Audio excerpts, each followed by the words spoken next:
New year, new free enterprise? Hey there, my name is Sheep Launcher. I'm here with Deathlike. Welcome to the Friday night community race of Final Fantasy IV free enterprise. We are racing some new beta flags and the kind of key premier thing to look out for tonight. Our 5 objectives are all tough quests. And Deathlike, the tough quests are a little bit different from what we've seen before. Our runners are really going to have their work cut out for them tonight. Yeah, a lot of it was just explained to me just quite recently that these flags are not the trivial flags. That the easy peasy you can get your objective, your key item, open one door, call it a day. No, sir. You are going to do everything and everything that goes with the objective. So we're not making small trips. We are doing the whole everything. Yeah, in particular, and these were 5 random tough quest objectives, but in particular, our runners will have to conquer the Vanilla Masamune altar, cure the fever with the Sand Ruby, complete the Tower of Zot, which means you need the Earth Crystal and you need to defeat 2 bosses. Have Coco forge the Legend Sword with the Adamant, which another new beta flag will get our runners a random tier 7 or tier 8 item. Not necessarily the Excal, not necessarily a Supersmith. And the 5th objective, Burn Village Mist with the package. Our runners have to do 4 of those things. Yeah, I think we're trying to try. I think the runners would like to avoid doing miss, as that's the most cheeky check. But if you get it early, you're gonna do it immediately, I guess, because you're there and you get the easy character check. So depends on how things go. Will depend on how they'll attempt completing their objectives in whatever order they decide. Yeah, and the Burn Village Mist with the package, you don't have to go to Kaipo to put the character in the hotel and then face the boss if you don't want to, if you don't mind never going to Kaipo again. But tonight we have E Ninja, Jay Brunter, Poydrak, and Tall Grant, 4 community stalwarts on the screen, ready to bring you a fun night of free enterprise. Yeah, just a thought. The miss check though conflicts with the Sand Ruby check. If you actually have the Sand Ruby, but don't complete the package check, well, you're gonna have a bad time because you're gonna have to finish the package check. So maybe you want to get the Sand Ruby done first before doing package, if that comes to fruition. Yeah, the completion of the package check will certainly interrupt your check of the other bed in Kaipo, and our runners, if they want to pick up both the package and the Sand Ruby, will be well advised to keep that in mind. But it looks like we're starting with a Dark Knight Cecil tonight, so a little bit of a slow start, but our runners will be. You'd think they'd want to check Mount Ordeals really early, and it looks like we're underway. We're glad to have you with us. Yeah, I love Cecil, though we always have to do Mount Ordeals to leaven the things up, and we see a hook, and this is a vanilla start. Two scoops of vanilla. Let's just start it off. Yeah, Cecil and Kane, 2 bros, out to save the world. A Lunar Sparkle gave us the hook, so we could have a hook route tonight. That's another setting on the beta flags. Not on tonight, but you can force a hook route on any given seed. Deathlike, what do you think of that particular flag? I root for Hook because Hook makes things interesting. It may not be for slow checks, but slow races. But anything that's spicy, and Hook route is always spicy because there's what the secret King Queen Eblan spot is also really nasty when you're unprepared for what's there. Poydrak and Jay Brunter heading to Castle Eblan. Tall Grant heading toward Damsian, E Ninja checking out the loot in the Watery Pass, and E Ninja showing us the sparse 60 flag is on. Only 60% of the chests are filled up, and the chests that are here are pro.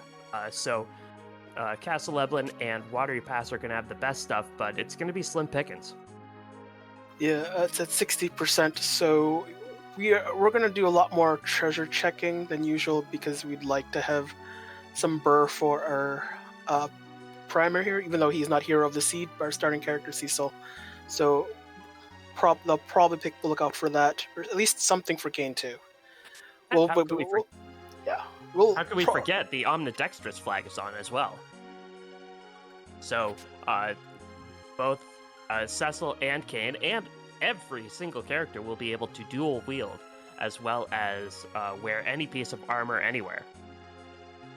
Yeah, so you can put your armor in any order, in however you like. So if you like 3 adamants stacked onto a character, you can do that. If you like Avenger plus some Drain Spear action, you can do that too. So the fun thing about Omnidextrous is it pretty much allows you to equip anything and everything, no restrictions, and that includes Dark Knight Cecil. But I don't think you want to put anything on Dark Knight Cecil quite yet until he becomes a Paladin, because the conversion will make that equipment disappear. So probably want to just let Cecil take a nap if we really needed to, until the transition to becoming a Paladin on Mount Ordeals. If you're really desperate and can remember to take off the equipment before Cecil enters the changing room, then you'll still have it. But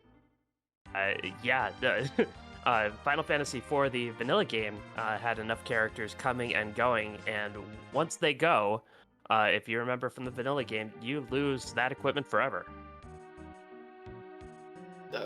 And you might have noticed on Ninja's screen briefly that your characters are all naked. They have just a weapon and nothing on them. So the looting becomes more critical. We need something on them. It doesn't have to be anything special, just something to keep warm for a little bit. Yeah, Tall Grant decking out that Kane with a short sword and a poison axe, which will get the job done against the dolls in the Antlion Cave. Some interesting. So Tall Grant doing dolls. That should be easy enough. We've got the item to do it, and call it a day. Yeah, and Tall Grant has our first key item check. He gets the Sand Ruby, another scoop of vanilla.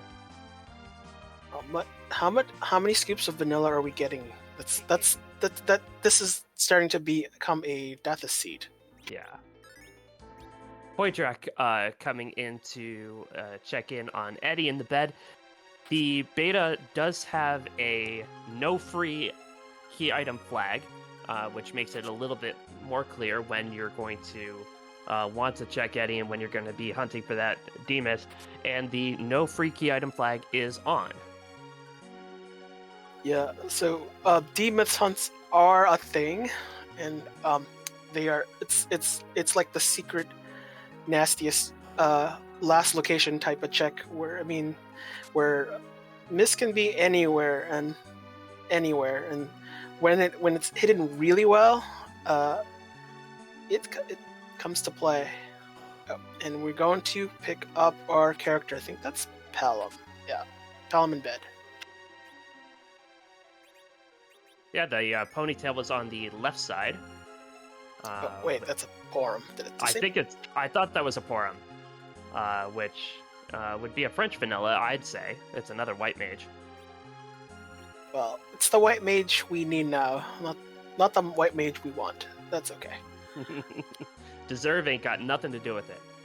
And Poitrak showing us a shop check in Troya. The shops are wild, although you only get a quarter price for the stuff you sell, and of course there isn't as much stuff you can sell because their chests are only 60% full. Yeah, we're probably going to be selling late in the early game. We're just going to try to pick up and put on anything we can, so this is not going to be as valuable. in the immediate future. So Yeah, but just wait until our runners save up enough money to have adamant. that's a pricey proposition.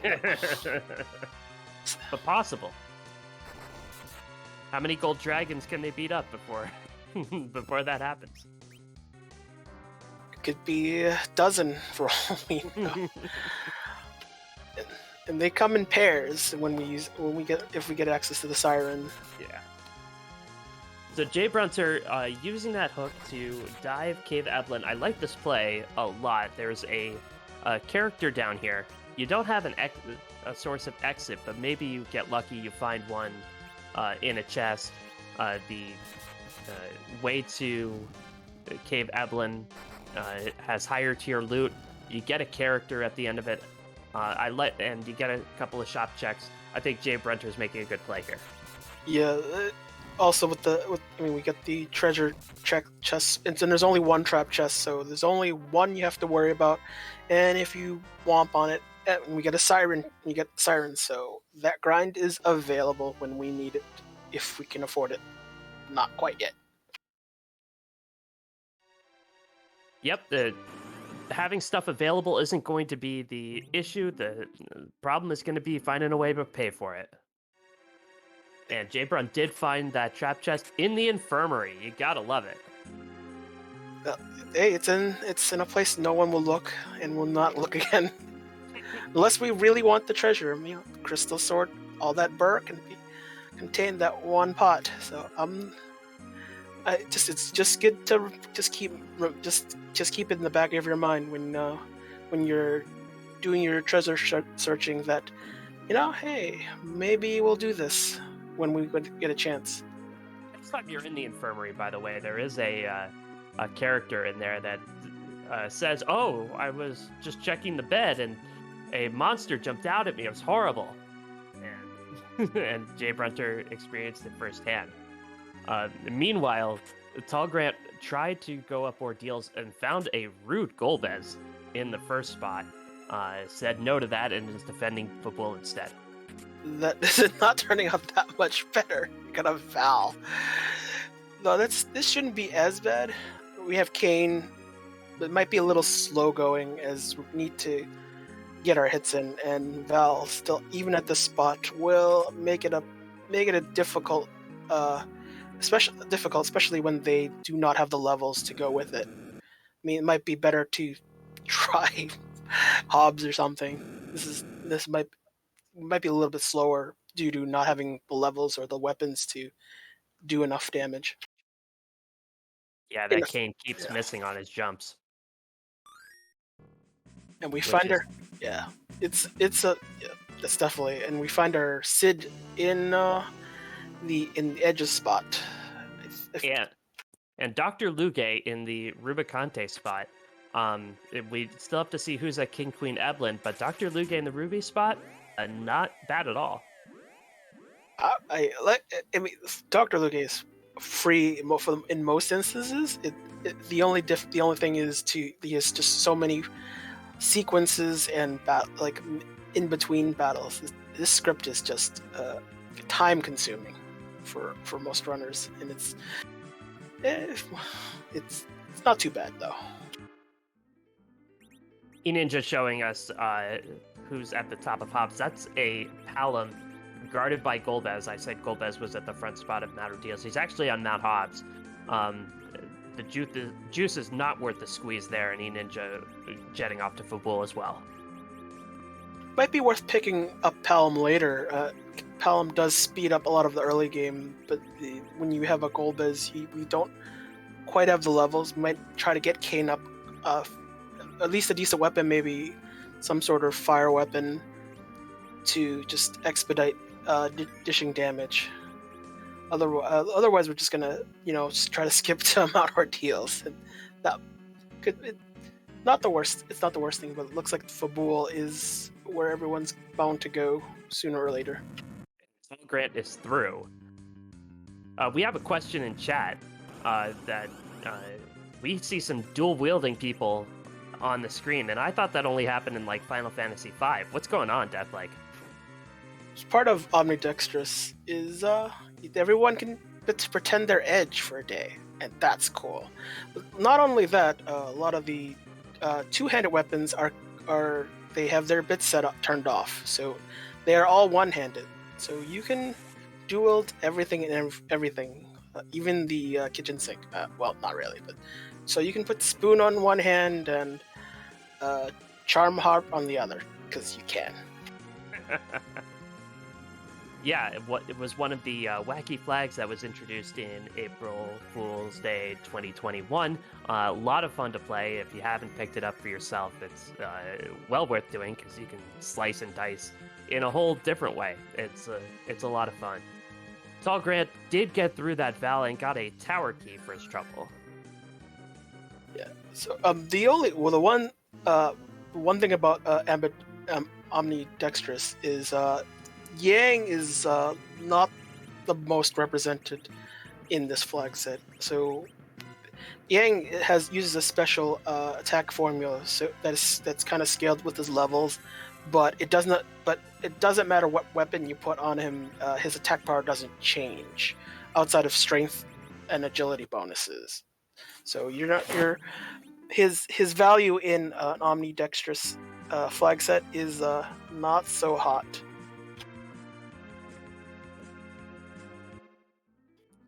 Yeah, and the armors can also be equipped anywhere, so you can have 3 adamant armors on your head, on your body, and on your arms. It's kind of like when you have a mess in your room and you put everything back together, except in some random order. Well, this is Omnidextrous for equipment. Yep. You can put it in any order, any piece of armor. No one worries about it. You can wear tiaras in your arms. It's fine. Yeah, and the men can wear tiaras and heroin robes. It's about time. Hey, equal equipment for all. Tall Grant sees a Sage Tella in the Baron Inn, guarded by all of the elements. Yeah, that's an interesting look at what you have to deal with on that spot. Yeah, that's a full table right there. And that makes Mad Ordeals even more imperative. Hoydrak is through the Antlion Cave, going to take care of his second objective momentarily. Jbrun stuck it out for a while against that Golbez, but ultimately succumbed and did not try to go back for that Quake Kid. Yeah, Quake. I think Sid is actually a very interesting pickup from the Eblan check. Hoydrak is taking advantage of Sid. He's probably the best tank at this point, given what the characters we have available. It might move him a little bit ahead of people when given that. Porm is helpful, but not in terms of dealing damage, getting finishing battles quicker. It's good for preventative healing and everything that goes with it. So now we're picking up Porm. So I think we just need. I think they're hoping for another character, maybe like an Edge, the Tella, just to get their grind if they so desire. Yeah, and Sid is just such an interesting early game character, no matter how you're playing Free Enterprise. He starts at such a high level, and especially when you have both C Neki on, which means they only get a lower tier weapon, they don't, and no armor to start with, and Omnidextrous. It means you don't need a whole lot to get Sid up and running in your early game. Yeah, he'll be your tank, and probably end up being the anchor. Might not be. But Sid is a pretty good anchor. His agility does not grow, so he becomes the perfect anchor when it comes down to it. And given Omnidextrous, weapon's not going to be an issue, as normally his weapon options aren't so hot. Like you get outside of the super smith weapon. His best weapon essentially is like a rune axe, and that's not it's not an exciting endgame weapon. No, although if you haven't had an arty bow, arty arrow Sid, you haven't lived. Yeah. So one of the things in the beta flags is that the back row bug has been fixed. What? Yeah. So yeah, that that thing where you equip a bow and arrow and you magically can hit back row targets. Yeah, that bug. Yeah, it's fixed. So in this so so just to keep in mind that it is imperative that you actually have your fighters in the front row. And since we have Omnidextrous on, if we can combine it with a back row weapon like a dwarf axe or even a charm harp, we'll be able to take advantage and do a little bit more damage than we'd like. Still, it's not a game. It's not going to be a deal breaker, but it might annoy. Like when you say like, why is my damage not so high? Oh. E-Ninja climbing up Mount Ordeals got through Mom Bomb in the first spot and faces some orbs in the back attack spot. And with this party, he hasn't gotten a Sid yet.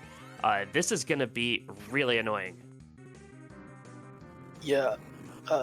With the, I mean, these are terrible starts to a Mount Ordeals climb. We got something. You start with something annoying that doesn't die immediately, and then we get something that is equally just annoying in any spot, just due to having a lot of HP on the CPU itself, and having, I guess, poor Rome dead.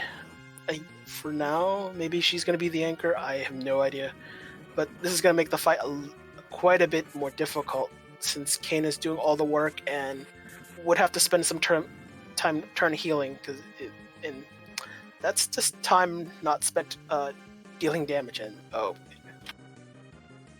yeah, that was a rough way to end it. E-Ninja misclicked on that jump, got the attacker. The main CPU did Globe 199, and in that spot, just too fast for his party. He's going to climb back down the mountain. Yeah, that's unfortunate. There's just some bosses where, and the time you meet them is, it's not the best time. So there are times where you do want to heal up. In most, but the faster runners don't. But at least they have an idea in their mind to have just enough to prepare just in case. And sometimes they just don't care. So yeah, the risks of not healing up is just going to be paid in time. Paul Grant in Agar checking out the shops, and that item shop is pretty loaded. Hourglass 2s, Star Veils, Life Potions, a one-stop shop in Agar. Yeah, you definitely need to always have more life potions. Star Veils will get you through the some of the nastier boss fights, especially Golbez and our favorite dragon Wyvern, who today will have Witchburn. So he will decide to blarg something other than his default spell, because Mega Nuke is super powerful. Yes, and the random spell that the Wyvern will cast will be not it will be less powerful than a Mega Nuke. It will not be a Big Bang. Allegedly, but no, that's yeah. There's a certain number of spells included, like Meteor or Big Bang, which are pretty nasty. Low at certain spots, they might be mere small droplets from the sky. Most of the time, it's nasty. Yeah, and you can make Wyvern have that in its repertoire if you put the Be Unsafe flag on. But that flag is not on for this race, so it could still be Glance. I always like Glance, but it won't be a Big Bang or a Meteor. Yeah, I like it when Charm is on the table. When the whole party is charmed, depending on what they have. Yeah, it's just give a certain bard a spoon and let him murder the entire party. Yeah, just by him lonesome self. Yeah, Edward, yay! Oh, speaking of Blarg, Wyvern in the second spot in Baronin. Missed that. That was Well, that's Wyvern hasn't done. This is the slowest spot, and does a demolish, which does insta kill one character, but only one character. And Poydrak is able to get through. It doesn't really matter. You get a full heal, and there's no EXP from that spot. So a pretty tame Wyvern, and Poydrak gets the pan. yeah. When there's certain spots where then it's better a nastier boss. Is that sometimes just essentially neutering? Yes. Makes life easier. It's like having a free boss in a strong spot where taking care of the boss becomes more trivial than anything. So sometimes you get lucky, sometimes and this time we are lucky. Wyvern is harmless. Well, mostly. So E-Ninja went back down Mount Ordeals, went to Mysidia to heal up, and went back up the mountain, got through that CPU with everybody intact. So good on him for that. Gonna go into the changing room. I don't know what weapons he has on Cecil, but they'll be gone. Yeah, it's the one thing we've in the vanilla and happens in this randomizer where the weapons don't get removed by default. It's not automatic. You have to manually do it. So, well, it's gone. Might have to reset once this is realized. Maybe it depends on what that boss is and when that realization sets in. And it is Bahamut in the changing room, basically free. Yeah, that's it. Yeah, Bahamut likes to count down. He's not quite the plague, but he likes counting, so. Yeah, well, and he's less annoying at counting than Elmo, so that's a positive thing for him. The Countess has a unique way of counting. I mean, one. So, yeah. So let's see. What do we get? So E-Ninja got the wizard hat, which is fun. You can wear the wizard hat on your hand because there are omnidextrous flags. Yeah, it's kind of it's a definite womp when it comes to treasure. When it comes to getting key item, but wizard hat does have the benefit of making your white mage a little bit better, +5 willpower, and makes you resistant to undead, which is all around this mountain, but in a certain number of bosses. Poydrak heading back into Castle Eblan, taking on the Mad Ogre's trap chest. With so many weapon slots to fill, you can expect to see, I think, a lot of our runners take on a lot of trap chests to try and get some goodies here. It's not just that; it's for getting some good levels. I mean, by default, the XP split doesn't happen, so you're getting essentially, with a full party, 5 times as much experience as you would normally would. So and that kind of reduces the grind. It's still there. You still going to have a grind, but it does for the early part make your lives quite easy. Just getting, especially if you try to when you get to Param getting Berserk, which she just did. So yeah. Very nice. Although Poydrak would have wanted to get something other than a ninja star from that trap chest. Don't think we can equip those, though, right? Is that? I don't think so. Yeah, they would probably hurt if you tried to put them on your head. Well, I mean, they seem pointy. Sharp objects on soft spots. I don't know. Danger, Will Watkinson. Danger. Yeah, well, not for me. I got a pretty hard head, but for lots of people.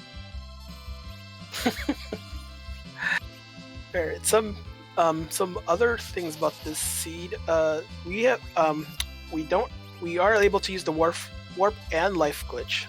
So as you may not be aware of, in Dwarf Castle, when you complete the event, you can use the warp spell immediately, and you get back into the crystal room.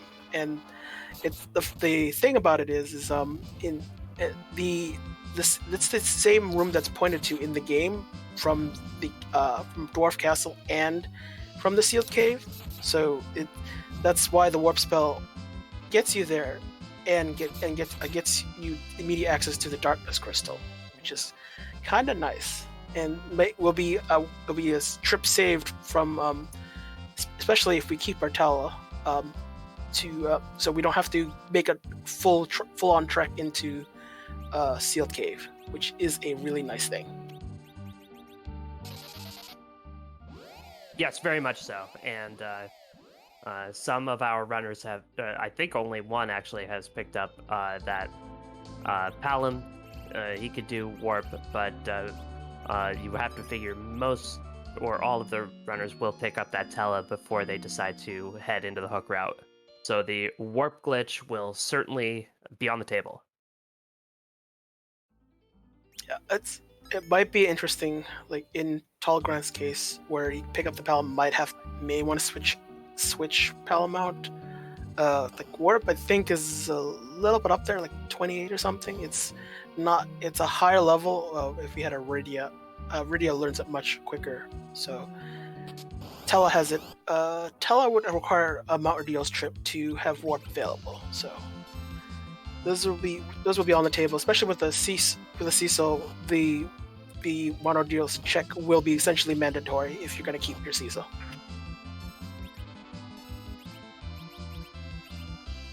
Yeah, while our runners are retracing each other's steps a bit, there is a question in chat. We do love our community races every Monday and Friday here on the Free Enterprise channel, but check the Discord to see when see announcements for the next tournament. The next tournament is just around the corner. You'd have to think. I've been itching to try and get into it, so keep on checking the Discord, and they'll have some information on that shortly. Yeah, race, like a lot of the race announcements and what the seeds and flags that you can practice and participate in. Those will be available so join the Discord. Yeah, and the Discord is just such a fun place to be. Such a welcoming community. I really can't say enough about the Free Enterprise community and all the great people there. So if you want to be part of that, the Discord's definitely the place to be. So it looks like everyone is going through pretty much Eblan for their hook route. Looks like everyone's just saying, hey, hook route's mandatory, let's do it. I think for most of our runners, the Eblan Castle treasure chest checks are their grind before whatever awaits them in Tower Babel. Yeah, there is still a D-Mist out there who could be holding a Magma Key, and nobody's checked. At least on Restream, nobody's checked Mist Cave or the Waterfall or the Maga Sister spot. So that's still a possibility, but I think everybody on stream has resigned themselves to the fact that they have to go through the hook route. Since we haven't found out, it's kind of like a missed opportunity. Usually you want at least, and those are quick checks, even though they'll end up in resets. But any sort of information is things you don't have to do later in a seed and could actually cost you. So, especially if whatever the Mist Dragon holds is what prevents you from getting one or more objectives. So it's one of those decisions that could at worst just forgot. Those things happen. And we are tenting our fingers, hoping that the missed opportunity is maximum evil. At least one of us is. I can't say it. I can't speak for you. No, I like some chaos. I'll put it that way. Chaos. There's the surprise. There's always a surprise somewhere around the corner. And randomizer always provides chaos. We want to thank our restreamer Asuka424 and our tracker Neobari for doing wonderful work. These runners went off in 4 different directions at the start of the seed, so thank them both, and thanks Deathlike for providing the wonderful commentary. Give all of them a follow. I'm just here for the pink buffs. I don't know. Pink buff fight. Yeah, there's a lot of races. There's just a lot of things going on, like all these groups, and it's good to see some of these clubs running while the league is taking whatever time it needs to figure out what needs to do for the next seasons of series of essentially competition. These are just nice things to do to practice while that is happening in the background.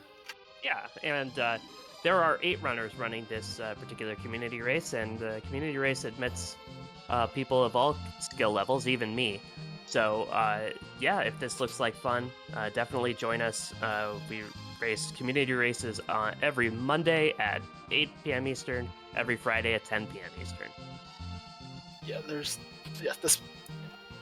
There are other races. I think they happen every other week. Depends on I think Enterprise Legacy on Wednesdays at around 7 or 8, and Pink Puffs on Thursday. Who our lovely restreamer Asuka is running that. So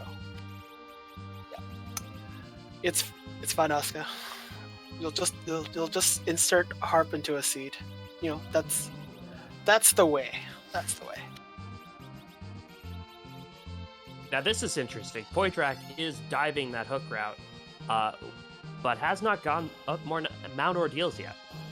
Must think that with a Kane, with a Sid, he must think he doesn't need that full panoply of spells from Tela. It's possible that the desire, this Cecil started with the Black Sword, which flicks instant death. So this is actually not the worst idea. It's one of those out of the box thinking. You're not in a rush may not have to be in a rush. I mean, right now Cecil wouldn't provide anything that much more if he was a Paladin. Yes, you could get a Black Sword on the Paladin given Omnidextrous, but even if that weren't the case, having a Dark Knight Cecil can still do some work. It's not, but probably not so much on certain bosses, but he has some value, and it's not. And you don't need all this. It's not like the reward for Mount Ordeals that at least he doesn't know it yet. Obviously, that the key item is nothing worth talking about.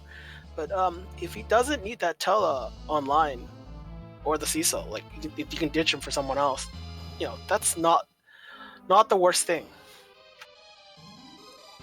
The King Queen spot on the hook route, not the Nope Noodle, but the Noodle. Leviathan goes down very quickly to Poitrak, who will take the safety save before tackling Dr. Luge. Yeah, it's interesting boss fight at that spot, given that it's a very punchy spot, but Leviathan is all magic, and that spot has essentially no magic to speak of. So Leviathan is essentially kind of becomes trivial, and so being taken down easily is kind of what would happen anyways. Yeah, our restreamer Asuka calling it a cuddly or a cozy hook route. Not much of an issue to speak of so far for Poitrak. Yeah, having Dark Knight Cecil it doesn't really change. It doesn't really hurt Poitrak. Although I mean they'll be behind. Though since we have 5 characters, that slingshot will make an awesome paladin at some point. So the delay in getting to Mount Ordeals might just pay off. Just doesn't in form of a slingshot for Cecil.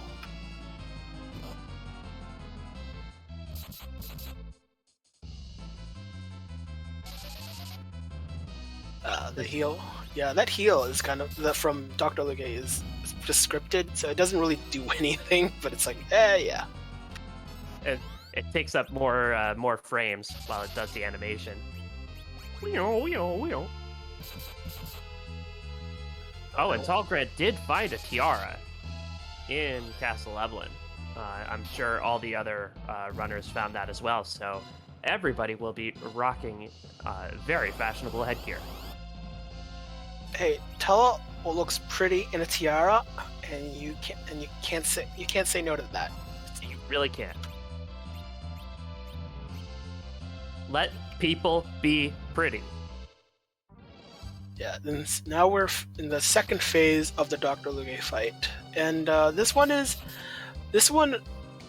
teaches you quite a bit about status priorities.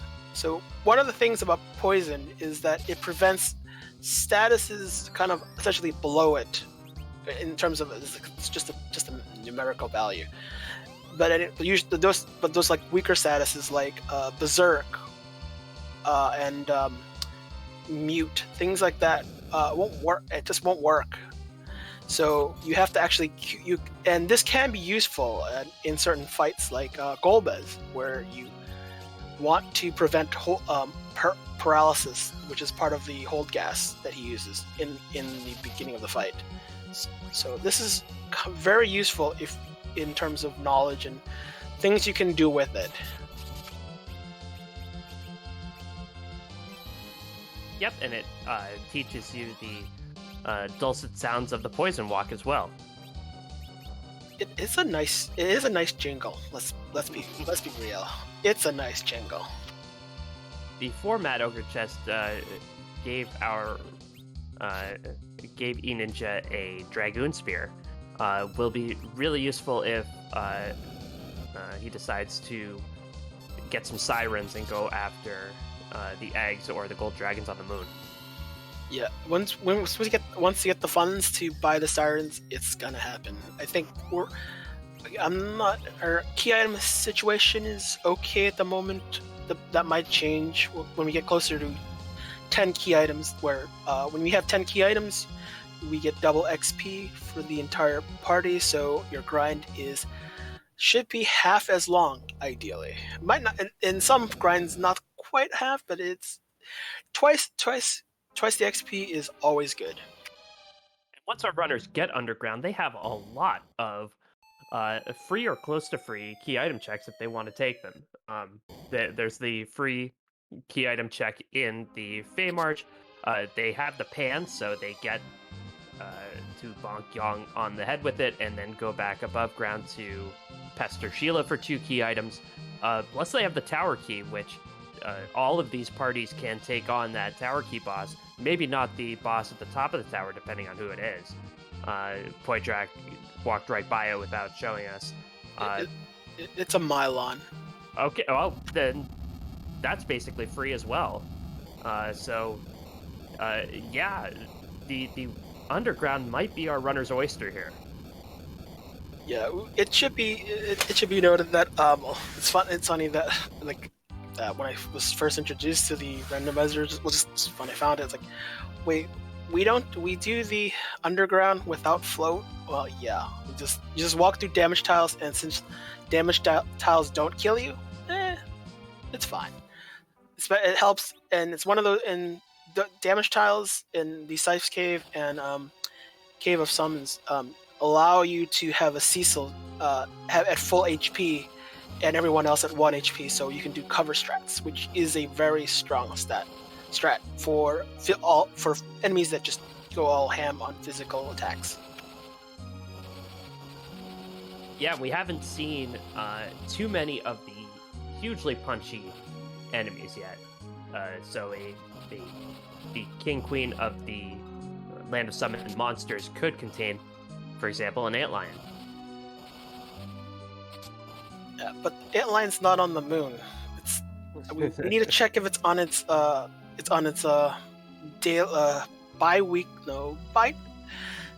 its wonderful journey to the moon, because antlions like to migrate. That was a nice pickup for Poydrak on the way down to the land of summoned monsters. A silk web. Always nice to have one of those in your back pocket for the Z fight. Yeah.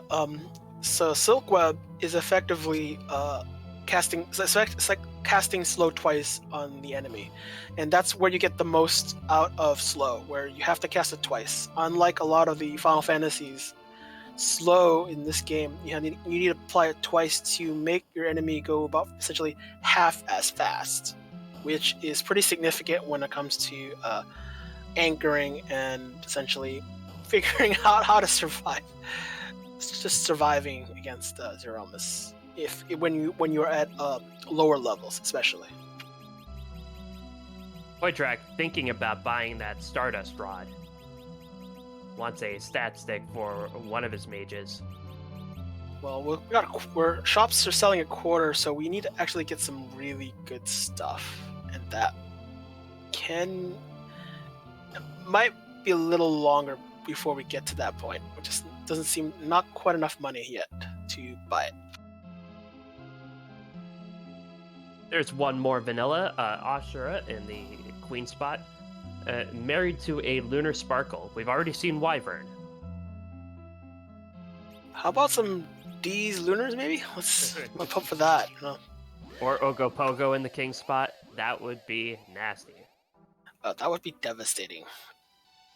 Upgraded Leviathan? No, sir. Not happening. I would still like to. I think it'd still be behooves Poydrak to check it, but maybe just not worth looking at it, because there are other checks to do. So let's do other checks.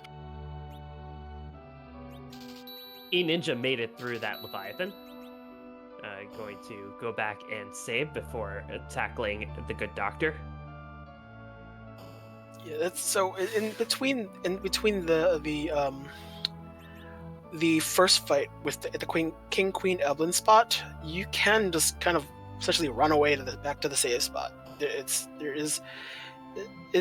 one of those things that you just don't notice until you actually do it. It's like, no, you don't have to keep talking. You beat the King Queen and you move on to back to hiding and saving, and then come back. Yeah, it's fun to do in the vanilla game because Edge gets so mad that he has to run away. Can't catch me. And Poydrak does have a siren, and he's going to use that now to crack some eggs. Meanwhile, Talgrant and Jaybrun are about to get ready to take on the Leviathan.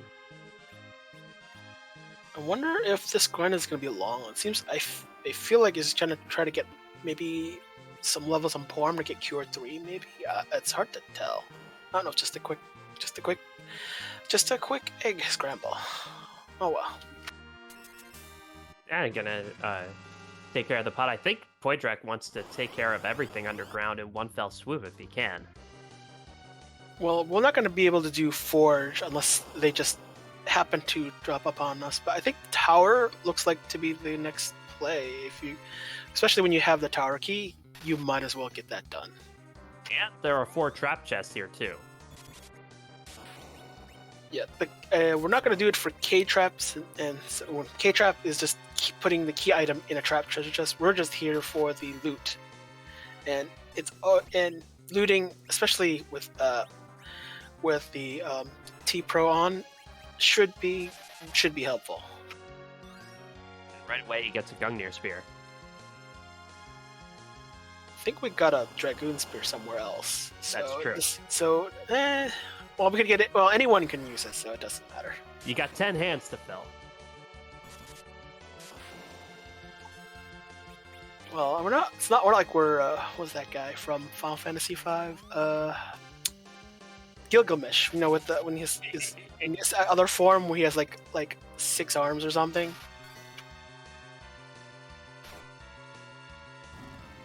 He has to leave now, but he shall return. Yeah, it's some good times. So we're getting the sparse is making the treasure chests a little bit annoying. It's like, it's not, this treasure's not empty. And usually in many races we'd like to try to make a few checks as possible, but it's given that kind of we're starting naked, and having as many weapons as you possibly can helps a lot. Like if we can get an Avenger, it makes everyone's life quite a bit easier. I do like when you walk into a room that has one treasure chest and it's already open, and you walk right back out. Like, why did I walk in here? What must not have been important. Yeah, treasure hunters before us. E-Ninja is through Dr. Luge and will be our second restreamed runner underground. Yeah, it's. I mean, this is natural that everyone's essentially converging. Podrak's ahead, quite a bit ahead, but everyone is pretty much converging on. So it's pretty good timing, I guess. Since again, you're not. I mean, compared to Podrak, they're quite a ways a bit behind. But any check done ahead of can be a time saver. So it's not too late. There's checks that people try to essentially fade. Those can be those checks that you didn't actually need, and it's just time saved. Right, and there are enough options in the underground that there are still lots of ways for our runners to go, and we don't know yet which one of them will be correct. Tower could be the play. Racing to Bonkyong might be the play. Dwarf Castle might be the play. Or taking that Earth Crystal up to the Tower of Zot might be the play. We don't know yet. I like Podrak's Sid. He has Dragon Whip on one hand, so that's also one of the pieces of weaponry that gives back row. Pretty much any of Rydia's whips allow for the back row. And oh no, it's time for that lovely alt gauntlet.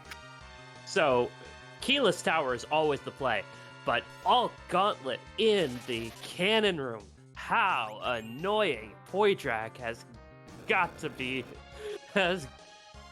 mad. It's the moment that, hey, I wish I had Paladin, but we don't have.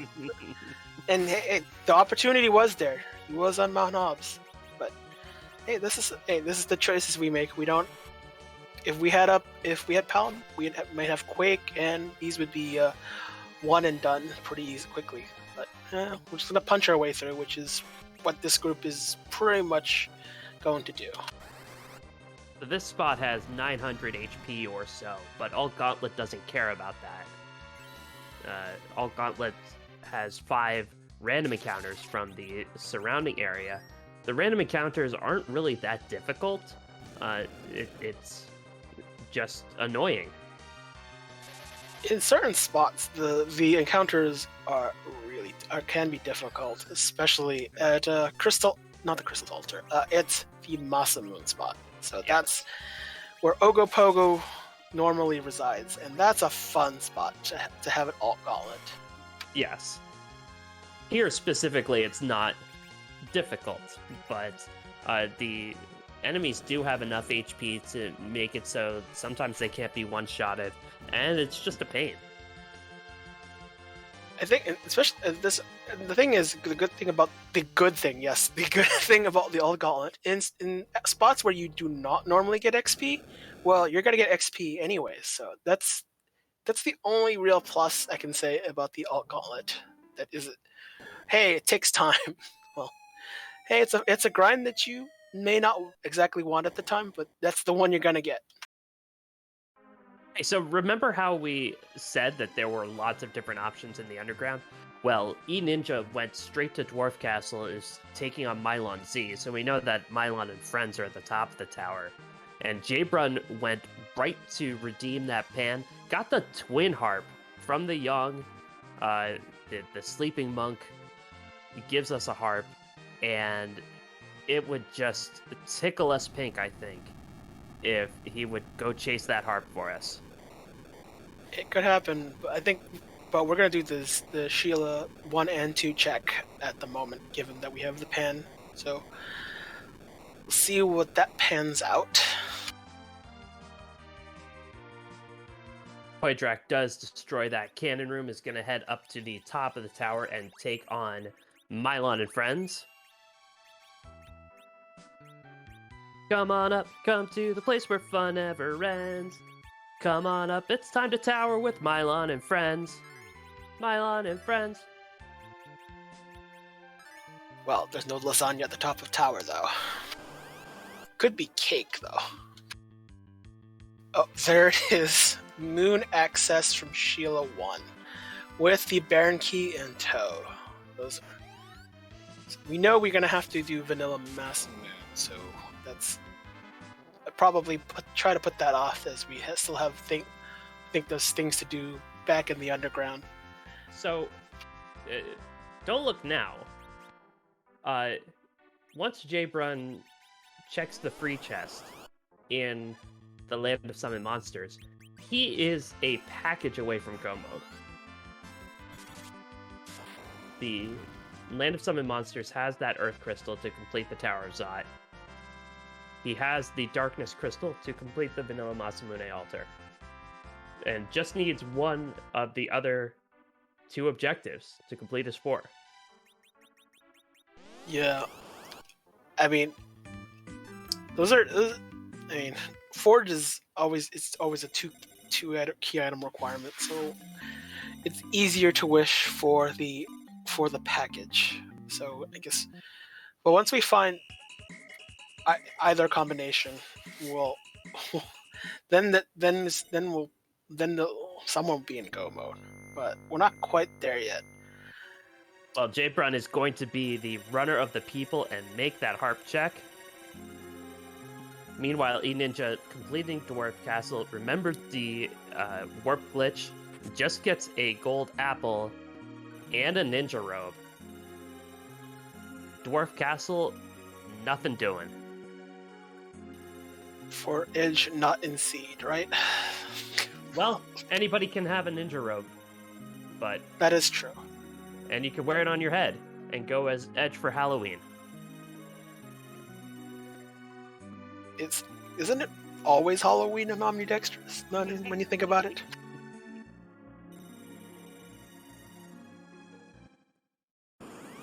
So yeah, looks like Poydrak is taking on the friends. Although Dark Wave on those undead, not so hot, since the damage is reduced a bit. I think by a quarter or something. It's definitely not full damage. That's the unfortunate part.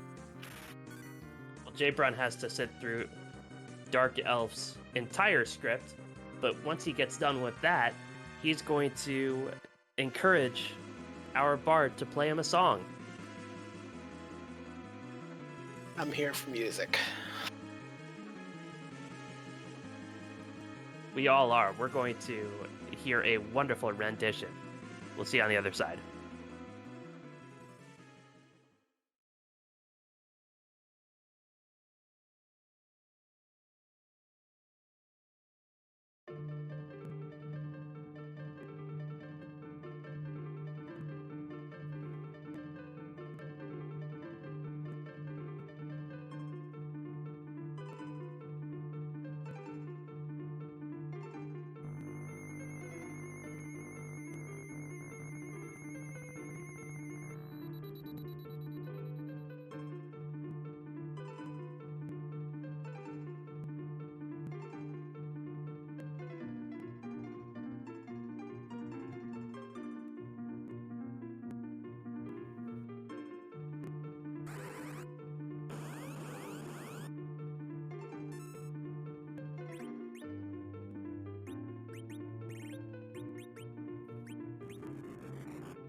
And it was Leg with the harp. The Man with the Machine Gun was the song there. A wonderful rendition, and Jay Brun gets the Luca key for it. Well, that's a kind of a womp, given that we can get the apple, which is not something we want in the in the sealed cave crystal room. So, but yeah. So Only Edward, useful, and I hate to say it, only useful if there's a Demus lurking there. yeah. So yeah. Oh well, that would be the surprise though. That given the flag set we have. The. So yeah, the harp tunes we've got like what over 400 tunes. I don't know the number. I just know there's a A lot. lot. Yeah. Yeah.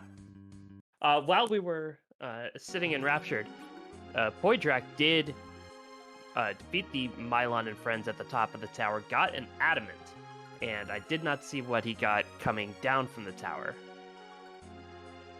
I don't remember. Well, the Miss Cave check is the Maga Sisters, so that's a womp there. Interesting. Poydrak's taking on this trust chest, which is, I mean, usually you don't want to, but this is a pretty safe fight. You pretty much can't die. You just be annoyed a little bit. As once you take care of the Toad Lady, or the Tiny Toads, the battle pretty much effectively ends. It's not that they don't do damage to you, which is the most interesting part about the Toad Lady and Tiny Toads. It's probably like some sort of cat lady. I don't know why. And our tracker Neobari pointing out that it was a lunar staff from that all gauntlet from the tower key. Ooh. Well, Yeah, what do you say, Death? Like, should we hear the song again? Certainly. All right. Let's have Encore. another round. Yes, an encore presentation.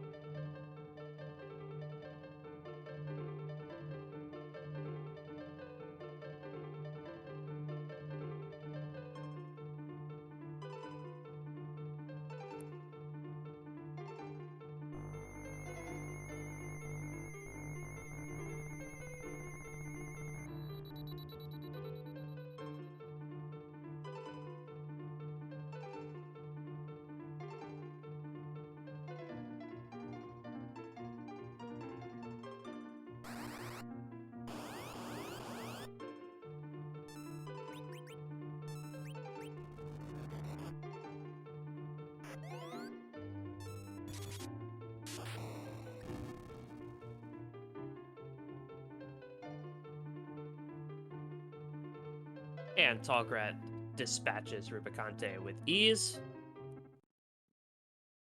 I think I remembered from, I don't remember who did the first harp fight. I think we wanted to get rid of one old man, but had the other old man die instead. It's kind of funny. I think we're at the point of the race where I think at least on ours, at least from as commentators, or as watchers conclude that I think everything we need to find is on the moon. Starting to. I'm not. Although Jay Brunter will probably check. Will be doing the Baron checks and hope for something here. But I think everything we want to be doing is going to be on the moon. I know one of the requirements is on the moon, but I mean the other checks we want to complete, is probably going to be on the moon. I'm just. Well, two of our runners have that Earth crystal, and the Tower of Zot is an objective. So maybe before jetting up to the moon, they'll at least check that off the list. Oh yeah, I forgot about that at the time. it's. I mean, you twin harp. I mean, Zot. I mean, we're in Baron. We have the Baron key, so I mean, it's something. And Baron has turned to martial law, as the guards are on the throne. Hey, it's not quite three imps in a trench coat. It's just two. So yeah, it's no surprise that a lot of the inmates in Baron really want to be the new king. So hey, well, let them cosplay. The guards, of course, don't have the boss bit, so they're vulnerable to status ailments, but really, Jay Brunter just going to slice through them. Not a ton of HP at this spot, and no worries. Yeah, the guards are. I mean, the guards at this spot. I think King Nazo doesn't have too much small power, but so it's annoying enough. This spot. Hello. It's like an upgraded Tella. Yeah, let's replace actual Tella with better Tella, Optimus Tella. or just the real mob. That's what we really need. A mob. Fu is a great mob. He mops up all the seeds pretty quickly and maybe squeamishly.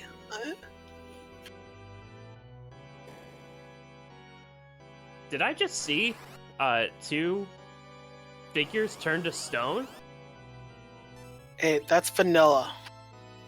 But not maybe not the guys there, but that's vanilla as far as I'm concerned, because that is what happens. I don't remember seeing that. Is that a new beta thing? Meanwhile, that was a package. J-Brun is in go mode. Yeah. Well, no mode, I should say. J-Brun needs that Earth Crystal, but we know it's freely available in the underground. So Yang is why the town burns down, and the little bard is the one that's crying over Radia's mother. So, yeah.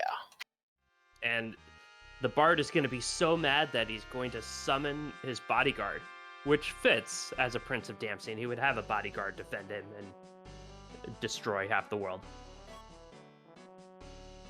Yeah. So he summons by singing. That's what bards do, right? Yeah. Totally. Unfortunately, trying to hurt the bard is a wasted effort. Just let the scene play out. As I think at this spot, it's like pretty much almost max HP, which is like 65,000. So you're wasting a turn if I just attempt this, which is whatever.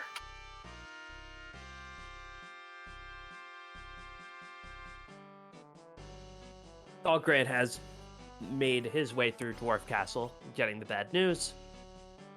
Hoydrak is going to be our third restream runner to try for value at the Cave Magnus. Meanwhile, E-Ninja slogging his way through that alt gauntlet. Yeah. Where was the Earth Crystal located? I don't. In the rat tail chest.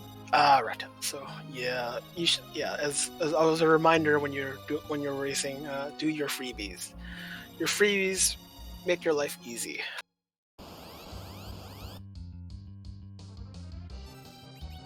Yeah, J-Brun is searching for more freebies, but he may be thinking that he doesn't want to go to the Land of Summoned Monsters until he can take on at least one of the King-Queen bosses. Speaking of King Queen, that is the boss at the waterfall spot, which I guess we're just trying to power up Fu. So in the randomizer, Fu starts at 500 HP instead of his full 1900, and you essentially need to do 14 boss fights. So every boss fight beaten is essentially like an apple, another 100 HP to his maximum, and that will power him up. And you'll get 3 spells. So he starts with I don't remember how many spells, like 6 or 12 or some number. And when So by the time you reach 1800 or 1900, when you have then the J spells are enabled, he'll have his spell list completed. Paul Grant gave us a check of the Job Dwarf, a numerical tool operator. Always a good job. And we have a third rendition of Harp. And with Poydrak's levels, this won't last too long.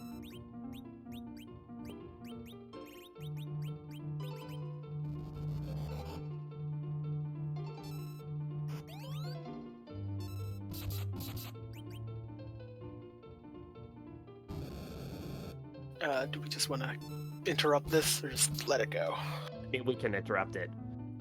I mean, we have to, because Dark Knight Cecil is doing 1,000 per swing. And a quad 9 jump. Kane is the man with the machine gun. When you give Kane weapons, he does work. So Poydrak will pick up his Luca key.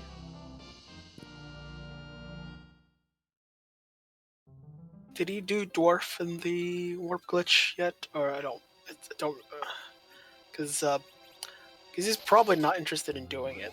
If you can get away with doing dwarf castle. Yeah. Eblan, meanwhile, climbing up that tower. Tall Grant is in the cannon room, and E-Ninja already at the top. Yeah, we're seeing a lot. We're seeing everyone essentially doing what everyone else has done, more or less. So yeah, this seems like a seed where you have to do a bunch of things, and our runners are deciding to do that. But Poydrak is gonna check out the treasury, so it's time. It's always time for that wonderful, awesome tune that goes with it.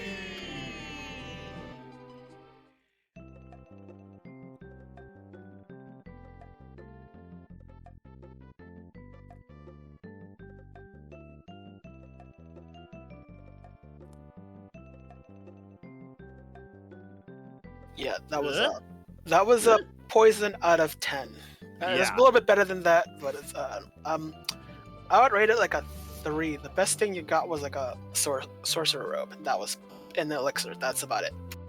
Yeah, a very underwhelming treasury, especially for this stage of the game. Yeah, wasn't it like Wildish, or no? It's T Pro. So that's what it is. That's probably why. If it was wild, I might be disappointed, but it's whatever. It's Wildish, but this is really disappointing. Yeah, you're taking the chance with T Pro and 60% sparse, but you expect to get a little something better than that. I do like our tracker Neobari's rating of E. I think it's an E. Yeah, that number that's greater than 2 but less than 3, and used in a lot of math, but let's not do math. Yeah. The number that repeats but isn't pi or something. That doesn't repeat. Whatever. It's a number. But it's a letter representing the number. This is all the math on stream you're getting out of me. I could do some math, but I'd reserve it for something more interesting than E. And just some charm arrows from that flame dog. I thought that was a charm rod. Either way, not impressive. Well, I mean, a lot of the trap chests do have a higher value, even though T Pro is being used, those are still valued pretty highly, even if the probability of getting, your wonder weapon like a crystal sword is a bit lower.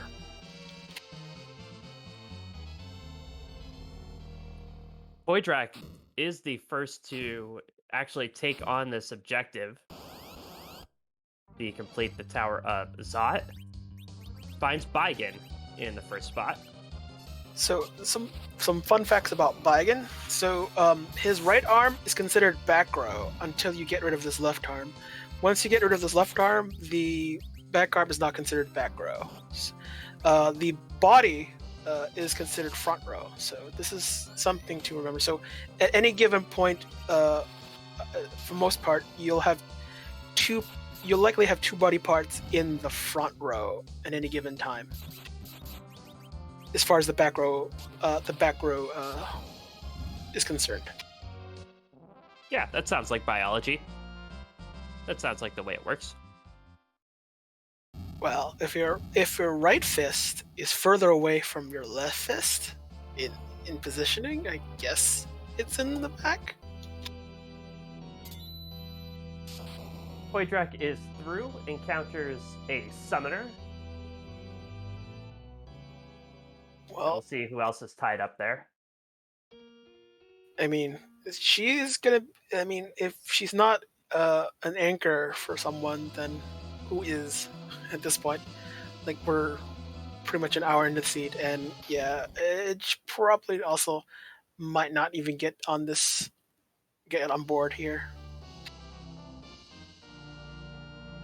Yeah, it might be a bit too late for the ninja when everybody can deal with dual wield. Although Poydrak says hop aboard and get lost, old man. So who is going to be the anchor? Fortunately, vanilla agility is not enabled, so Cecil's not the anchor. But who is going to be the anchor? I guess it's going to be Sid, given what the combination is at this point. Yeah, Sid's probably going to be the anchor. Well, and Poydrak doesn't have to choose right now. The buy flag is not on, so all the characters he's telling to hit the bricks are actually going to the Tower of Wishes, where they'll just hang out and wait for Poydrak to pluck them up. Yeah, I mean, all the characters go to Tower of Wishes, kind of similar to the advanced port, where all the characters from the that you normally did not have access to. Well, yeah, they're there. Though I think most of them are in the crystal room, but some of them are on the second floor, as foretold by the Elder. Poydrak encounters 3 Dark Imps, preventing him from leaving the Tower of Zot. Not much of a prevention. Well, I mean, when Val is attacking Fabul, I think Val is doing something more important than protecting this tower, I guess. But we're running out of free bosses to encounter on the moon, and there are some nasty ones we have not seen yet. So, Ogo at Vanilla Altar. Can we have that? It's a possibility.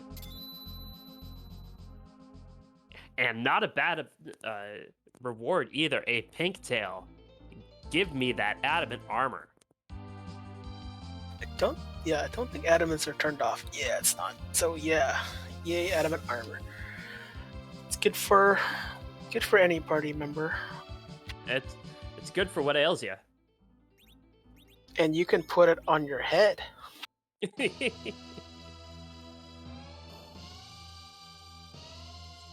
E-Ninja heading the right way.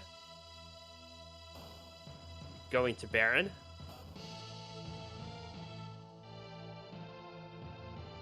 I don't think we've checked the Odin spot. Is that? I'm thinking that's not. Hasn't happened yet, right? No one on stream has. No.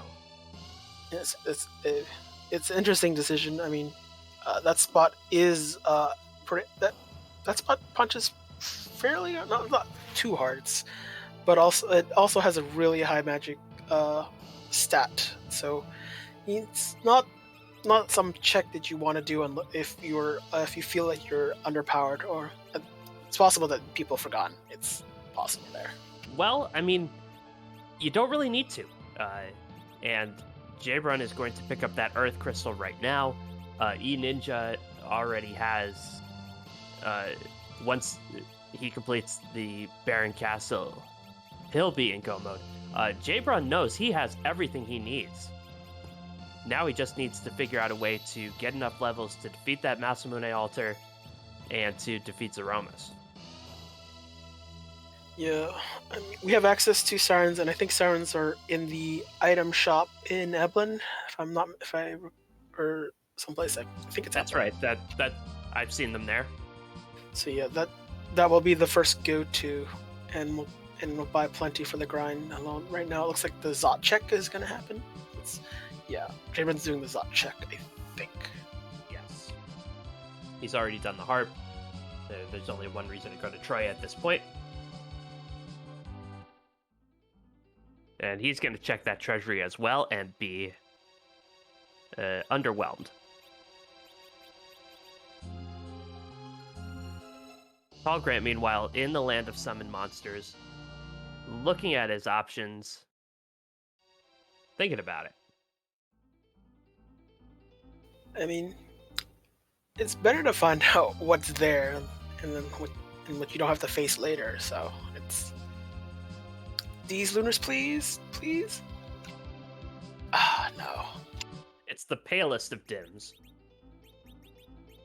Well, you have to consider, 3 out of the 5 lunar bosses are dragons. Wyvern, Pale Dim, the lunars. And Pale Dim, not only an annoying fight, but punches hard in that spot, like most bosses. And Tall Grant decided he didn't want to get into that right now.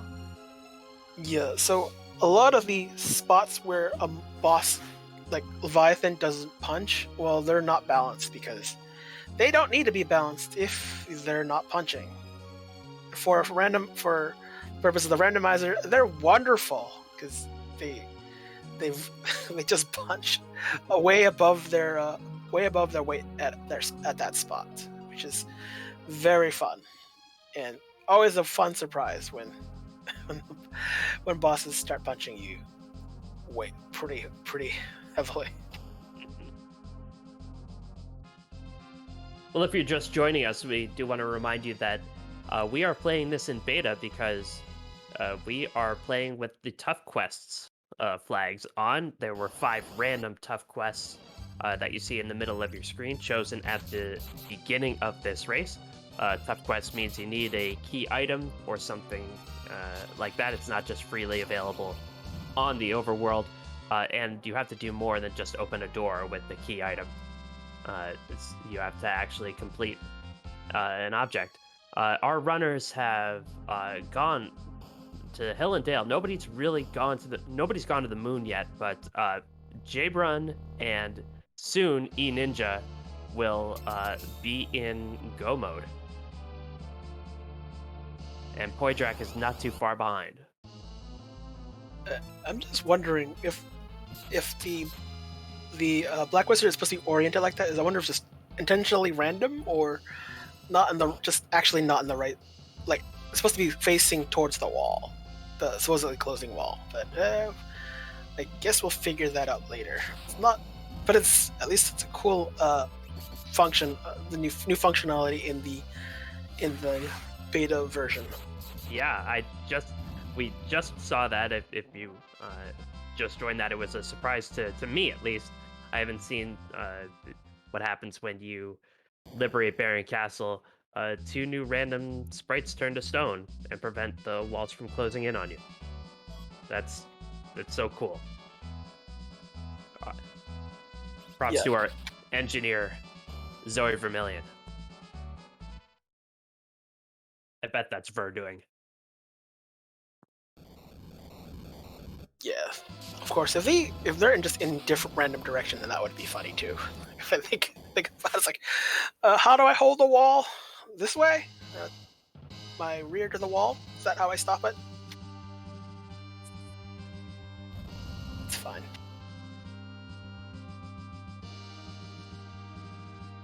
I mean, at least we've everyone's done the sand ruby check early.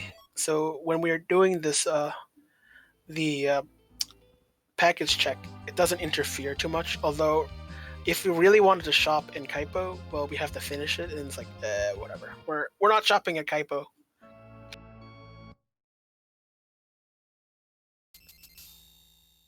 Yeah, a question in chat Would you say that all the chests in the Tower of Zot are skippable? And here's what I'm thinking about that, and you tell me that uh, how much you agree with this. The regular chests are certainly skippable in Tower of Zot. There are a couple. There is one trap chest, but if you don't find it early, it's really annoying to get to.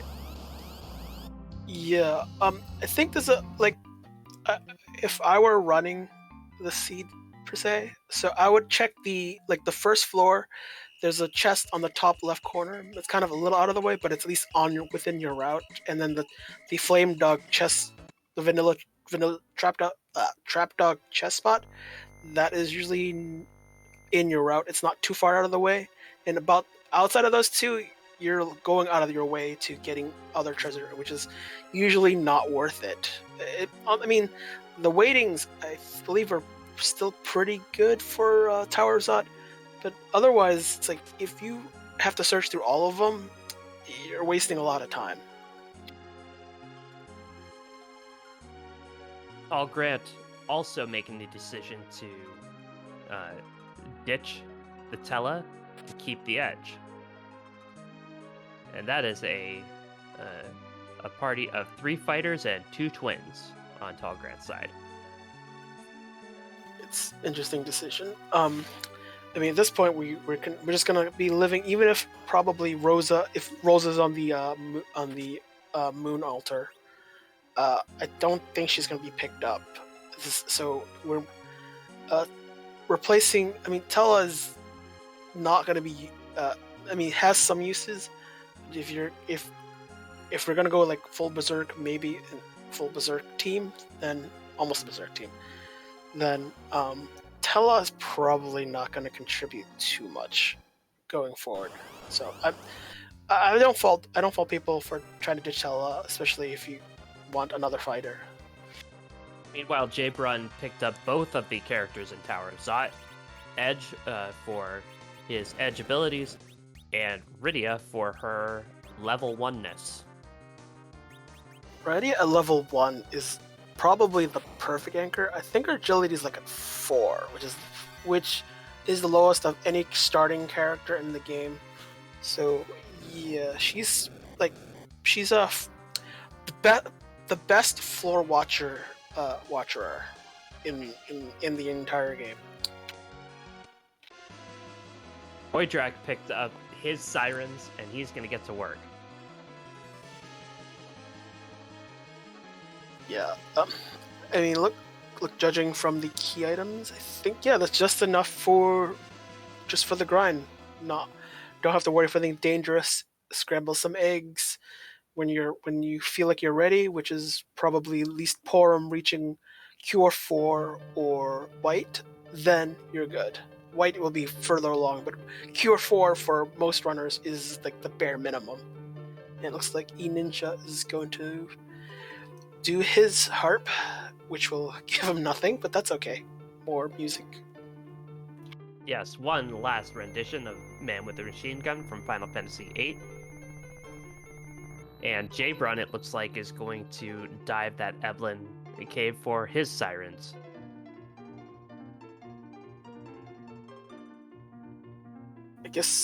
While we're seeing Poidrak grind, might well talk a little bit about grind options. So, since we have sirens, we basically have better control of what we want to grind against. And eggs is pretty safe since you have essentially a free shot at the enemy before it can do damage to you, and even then you can stop it and never allow the egg to hatch. So it's a pretty safe grind. I'm wondering this compared to say 2 gold dragons, where you'd probably have to spend additional money on hourglasses and you need a Fu or a Tella to cast weak. Which would you prefer to do, the egg grind or the dual gold dragons? Yeah, I think that's a good way to put it, that it really is about balancing your resources and the party composition. This party uh, would probably destroy some gold dragons, but I wouldn't really trust it. So I think the egg grind is certainly the safer option. Poitrak spent more money on sirens that he didn't have to spend on hourglasses. I think that's a very defensible play. At this point, I'm a little curious for Poidrek not doing, not converting Cecil to Paladin. I think at this point it's like, this is whatever. At this point, the HP growth of Dark Knight Cecil is actually pretty poor. Was that a quad 9 from Dark Knight Cecil? Yeah, the Dragon Whip does work. It's just, and it's it's probably it's strongest whip from Rydia outside of the Super Smith, but it's the most practical of weapons. You have 5-2 strength and agility and vitality, and so that tends to boost a lot of the multipliers. Not significantly, but just a noticeable amount at least. And yeah, especially when you use it on a fighter like Cecil, it's free damage. It's a lot of damage. It's probably not Zero's favorable damage, but it's still damage that you and good grinding XP. I think it's ironic. Maybe that's not the right word, but it is something that the theme of this race is in with the new. We're testing out new beta flags. It's a new year. We're really, working on improving ourselves. And Poitrak says, my Dark Knight Cecil personal growth is overrated. Doesn't need it. At this point of the race, if he bothers to do the Mount Ordeals climb, he'll probably just be behind at this point. So it's like we've probably spent a lot of time just doing all practically everything on the underground, and we know where our last objective is. So it's like what's the point of removing Cecil? There's no reason to ditch him unless you can actually find someone better at this point, like a Fu. Then he ditched the Fu. Like he did Baron, right? So no, he hasn't done Baron. That's probably like if he found the Fu, he'd probably just ditch Cecil right then and there, and he doesn't have the Baron key. So that might be what's guiding his decisions. No, he did Baron. He did Baron, burned the village, missed with the package. Okay, I'm just checking the tracker. I'm like, wait, doesn't the Baron key's not lit up? Oh. Yeah, it's a big race, so it's easy to miss items and buttons. It happens. And Jbrun is going to check this moon character. I believe Tall Grant checked it as well, but I didn't see it. Or maybe Tall Grant went to Cape Bahamut, actually.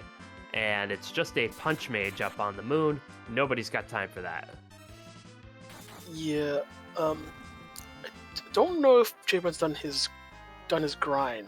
But punch mage, especially in Omnidextrous, as I said much earlier, not useful. So, and even so, with the levels you'd probably have, not wasting your time. Yeah.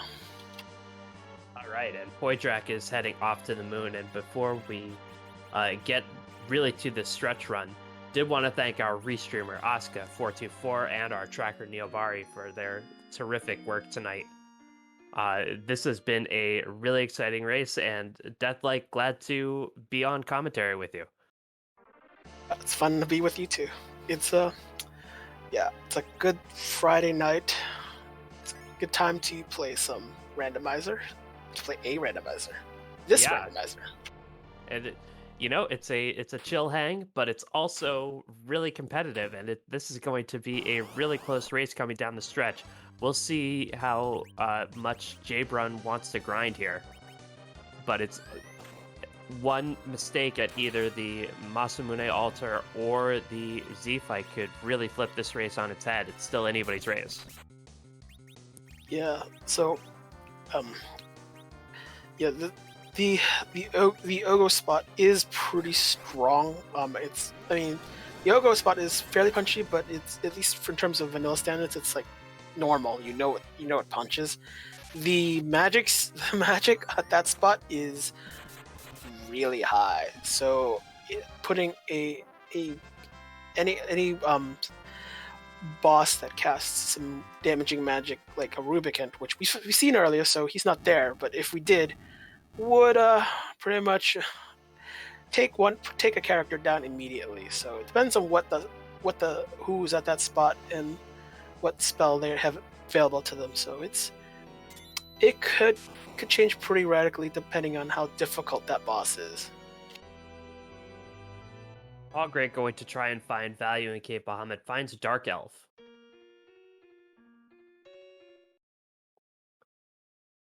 But yeah, Deathlike, we haven't seen Ogo yet. We haven't seen D Lunars yet, who would be painful there. We haven't seen Kainatsu.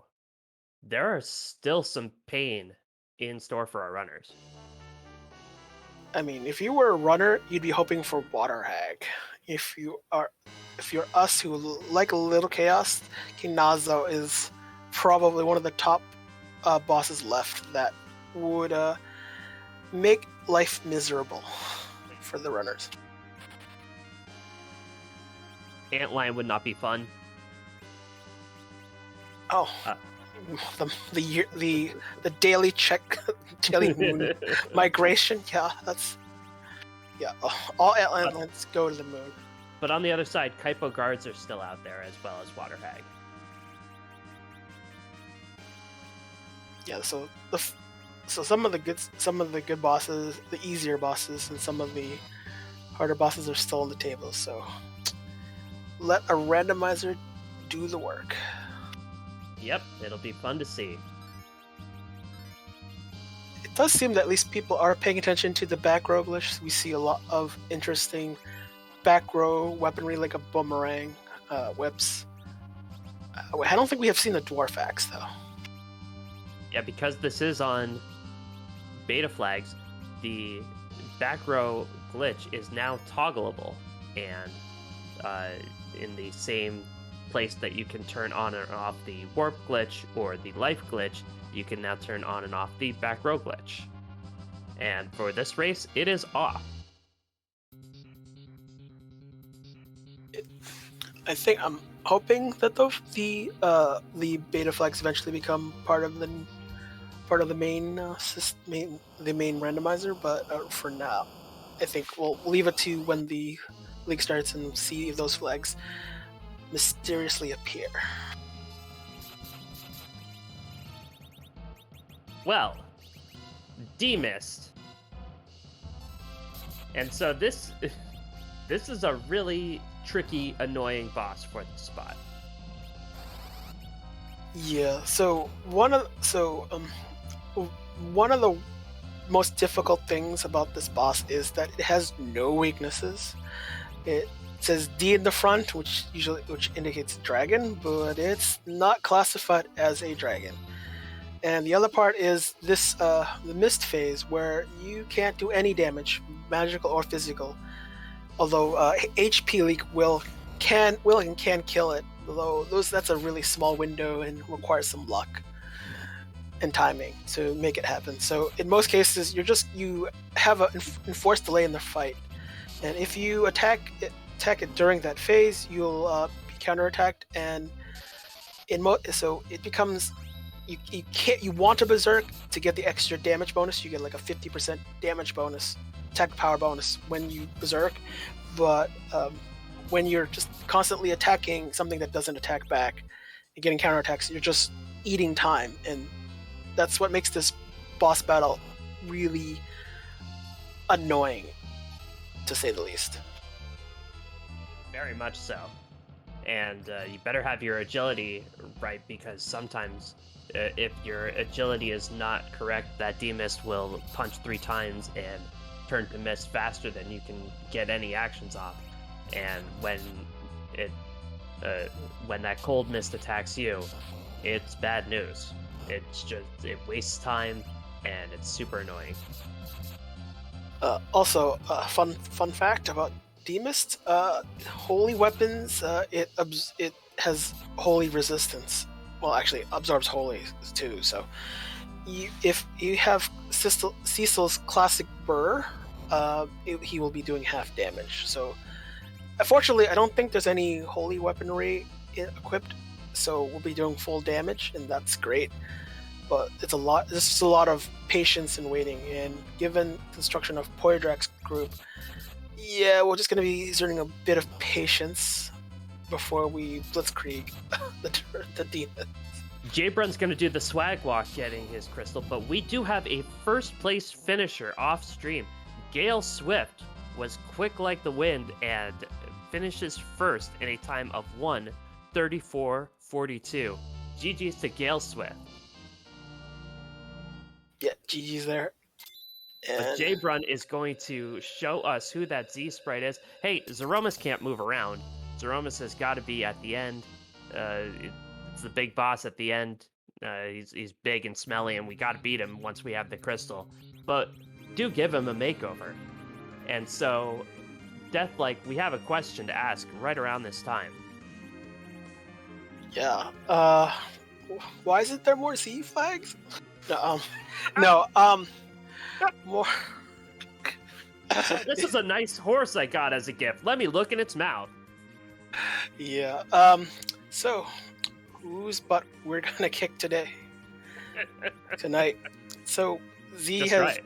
Yeah. So there's just a buttload of sprites that Z can cosplay in, and yeah, because we want Z to be pretty or ugly or something other than his normal sprite, because Z's normal sprite is a little bit. We've seen it a bunch of times. We can see something new. Yeah, and we can see over 525 different Z sprites, and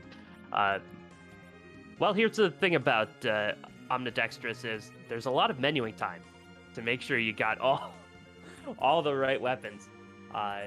Jabrun's Cecil is going to have a light sword and a spoon. That's too much. Let's go. You could just do spoon on one hand and like a harp, a weak back row weapon. Oh, you don't need that. But I don't think we've got an Avenger, so yeah. Spoon, you just put spoon on and forget about it. And Poydrak actually gets into the Z fight first on stream. Jabrun hasn't saved. Hopefully that doesn't come back to bite him. It's fine. he did a grind, I think, so it's fine. We're good. He'll be all right. He's got a light sword and a spoon. I think if you had a spoon, you could just try to get the other hand have a stat stick of some sort. That one.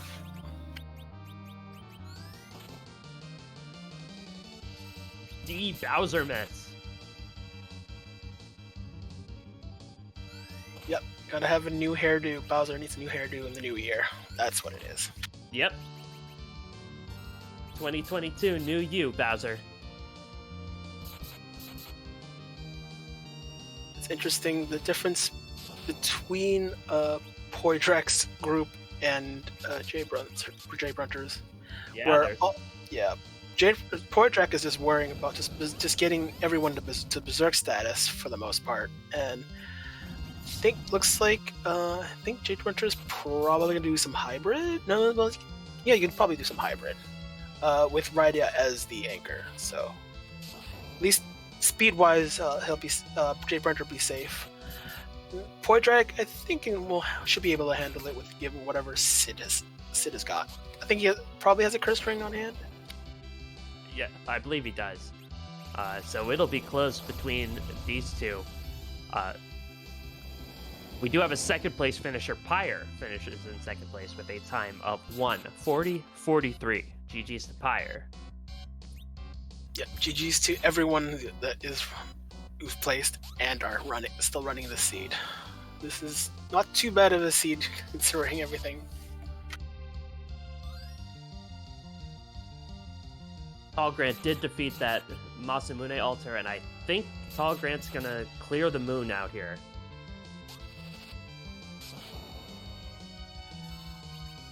Oh, yeah, he did not find package. And where was? Yeah, that at the Baron trash can.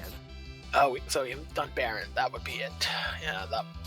Ooh, the Ribbon Room has a Kainatsu. That's where that that pain turtle is lurking.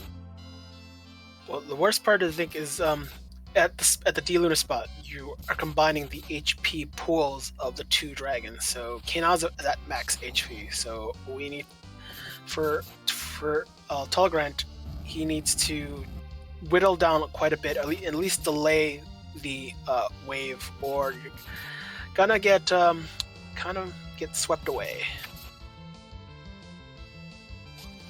Meanwhile, both Poydrak and Jbrun piling damage on this Bowser Mist.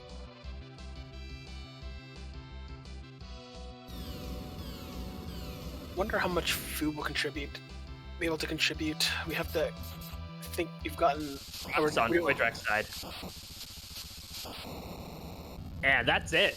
Poydrak defeats D Bowsermus and finishes in 3rd place with a time of 1:43.13.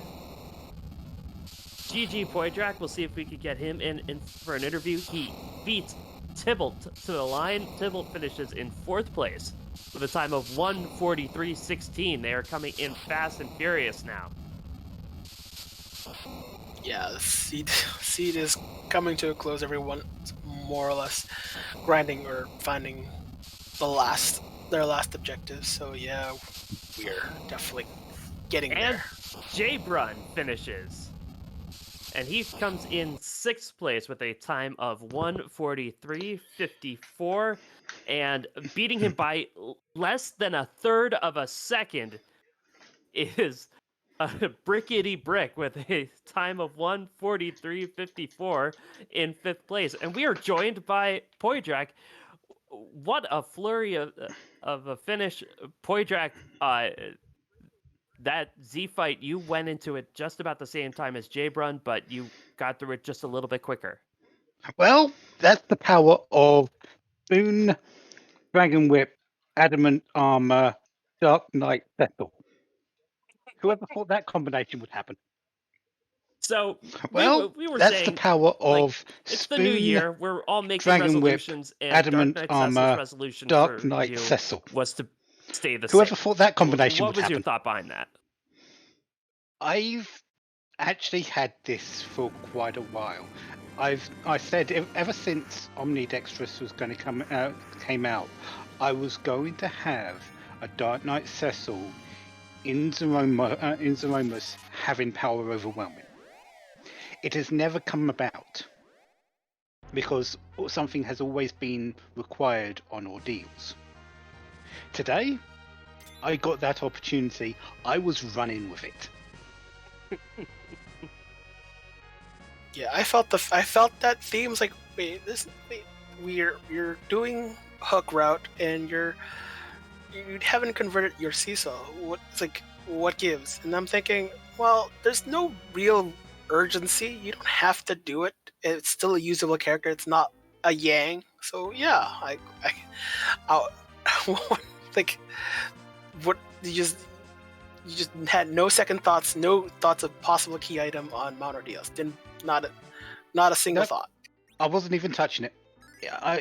If there was anything up there, it wouldn't have been touched until the very, very, very last thing I ever did.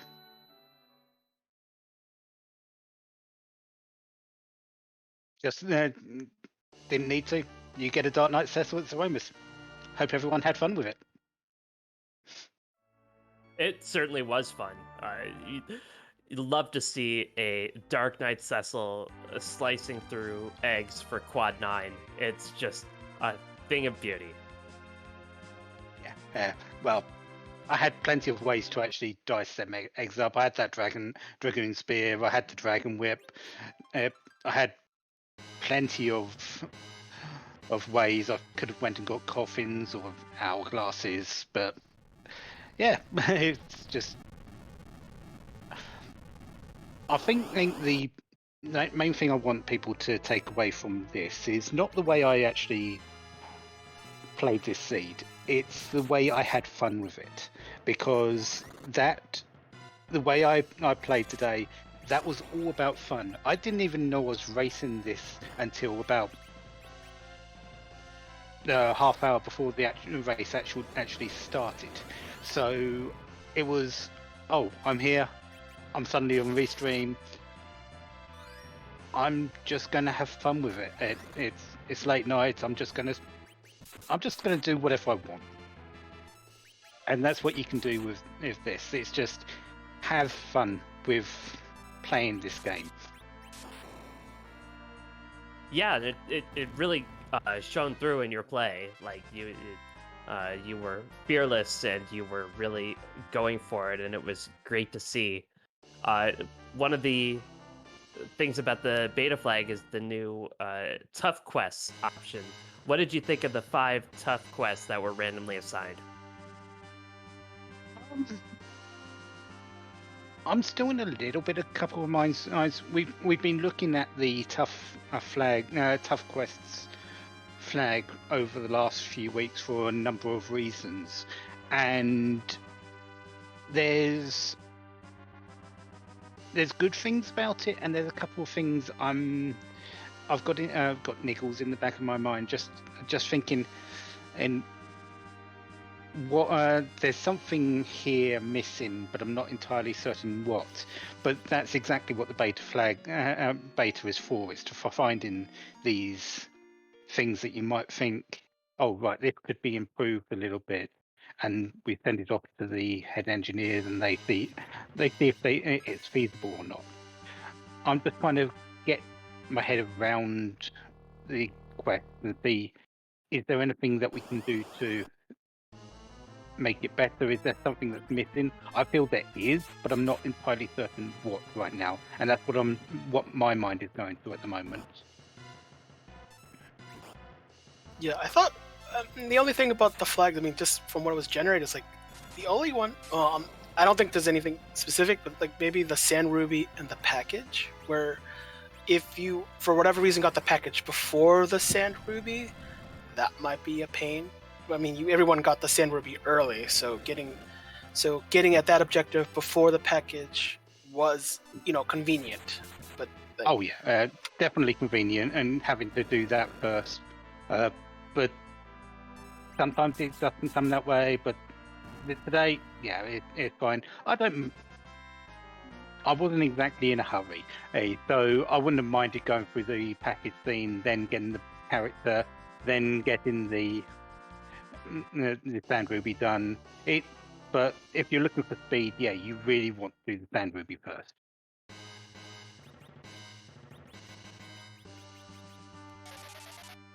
Well, go ahead, Deathlike. Oh, any thought? Just we saw a little of the spoiler screen and saw Legend at Leviathan. I assumed that was going to be. I mean, any thought to doing that instead of? Well, obviously doing the Massimum Altar, which everyone looks like everyone's doing that. So it might have been on my mind if I hadn't found that package, but a sparkle there. There was Pale Dim, Ogopogo, or D-Lunas. None of them were really great. Actually, Plague as well might have been there. None of them were really great options except for that Plague. It's so 3/4 chance that it's not not something you want. Yeah. Yeah, and I think we've learned since then that I think it was Ogopogo down there. Yeah, no.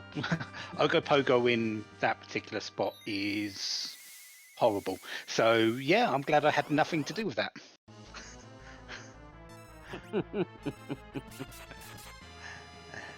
Well, any final thoughts on on the seed point track, it was always great to see a run. You were the first of our restreamed runners underground, mostly due to skipping that Ordeals. So, any final thoughts on what the seed handed to you? Just a fun seed overall, being able to do what I did in it, and I hope that's what everyone takes away from my showcasing of things today. Other than that, I'm sure everyone's had a great time, a very close race overall, which says as well about the flags and how well they were created, because you don't get a close race otherwise.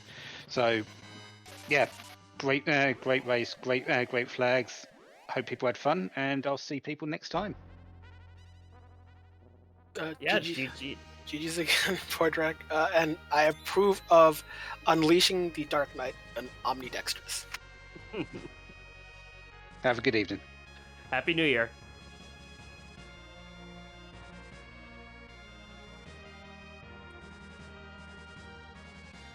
Jabron finished in 6th place, as we said. Declined an interview for tonight, but it was a lot of fun watching him race. So GG's to Jabron once again. And E-Ninja and Tall Grant still working their way through the moon. E-Ninja just has to do the Masamune altar, but is going to, I guess, isn't comfortable with his levels, going to do the other altars on his way down. Yeah, and outside of like doing the egg grind, I mean, if you want to fight bosses to do your grind, you can. It's not the worst thing. Sometimes you maybe don't have enough not enough firepower to destroy Z with. You just need to get a few more weapons. Nothing wrong with that. The other possibility is that E-Ninja thinks that he needs all 5 of the objectives to get the crystal when he only needs 4 of 5. Yeah, gotta pay attention to the objectives. We can at least you can always check the objectives menu to see how many you actually have to complete. If in any case you forget, as a reminder. Yeah, it's always nice to have that tracker there. And you can never be too sure. That's what I always say. Yeah, and we haven't found the pass. So Tall Grant, doing Baron, will find his package, but won't find the pass. So yeah, wonder if the pass is closer than we think. Are you saying it might be just below us? Is that what you're implying? Could be. Gotta check under the altar, under the throne. Well, under the castle, really. There's a noise coming from down there. I'm scared. It's probably just guards, Kaibo guards or something. I don't think we have seen those yet. We have not. Although Waterhag was at the Murasame altar. And for you completists out there, Tall Grant did check that D-Mist, found the rat tail. The rat tail led to a magma key.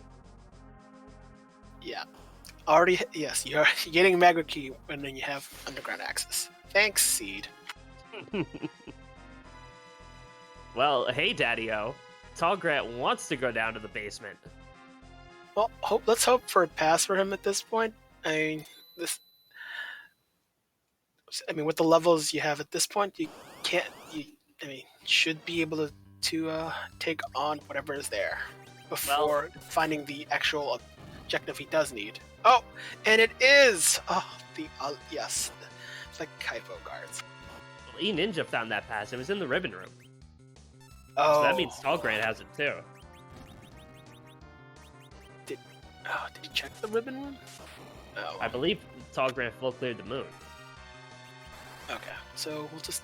Well, this check will be a you want then. Yeah. But just as long as he completes the throne check for the King Kinazo spot, then he should be good to go for go mode. Yeah, he won't be abandoning that. He'll get a nice Stardust Rod. Nice stat stick.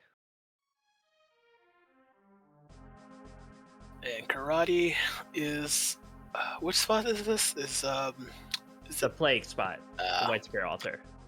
just Berserk Cecil, let him smash Yang over the head to wake him up or something.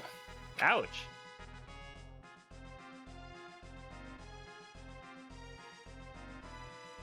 That Karate might go down even before. Because he's got a bunch of Zerkers up. And yeah.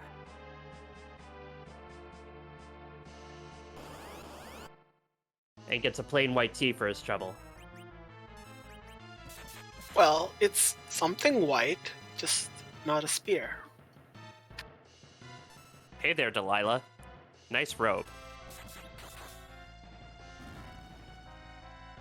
So yeah, looking at back at this for the most part from the seed so far, I think yeah, it felt like if we mostly full cleared the whole most things, I think we'd get everything. And we wouldn't have to do much of Moon. I think that's so it looks that's what this and is it time to eat someone? Is it time to eat someone? Oh, what are you eating? The mop. Oh well. Yeah, the moon was not required except to do that Masamune altar. So, the moon had a very special requirement. Yep, moon optional. I mean, given that what we know, definitely the moon is technically optional, but I think it's convenient for the runners when they have when it's their last objective and it's the spot next to Z. So yeah. Yeah, and when you know that spot is what you need, rather than not knowing that Ogopogo at the king's spot has the legend sword.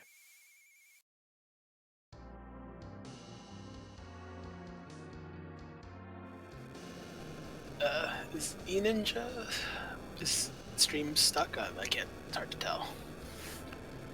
Yeah, I mean, we have been going almost 2 hours. Could be stepping away for a second. Okay, so deep thoughts. Yes. Tall Grant gets his crystal and yet has to sit through Edward throwing a tantrum. Well, he sings the song of the earth. That's what he's doing. Plants may not be growing, but that's okay. Are you saying he has the earth harp? Yes. That's a different game. Kind of wish we had more harps in this game. Yeah, how many harps do we have? We have the charm harp. Well, we have the Dreamer. Then we have whatever the Supersmith gives. There's 2 different harps, and then there's the twin harp, where he plays his heart out on the harp.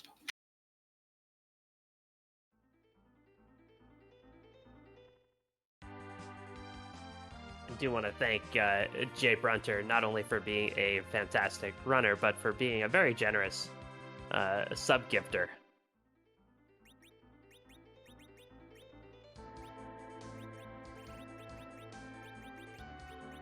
Yeah, Loki's lute, and Apollo's harp. Those are good. Those are 2 really good harps for Edward.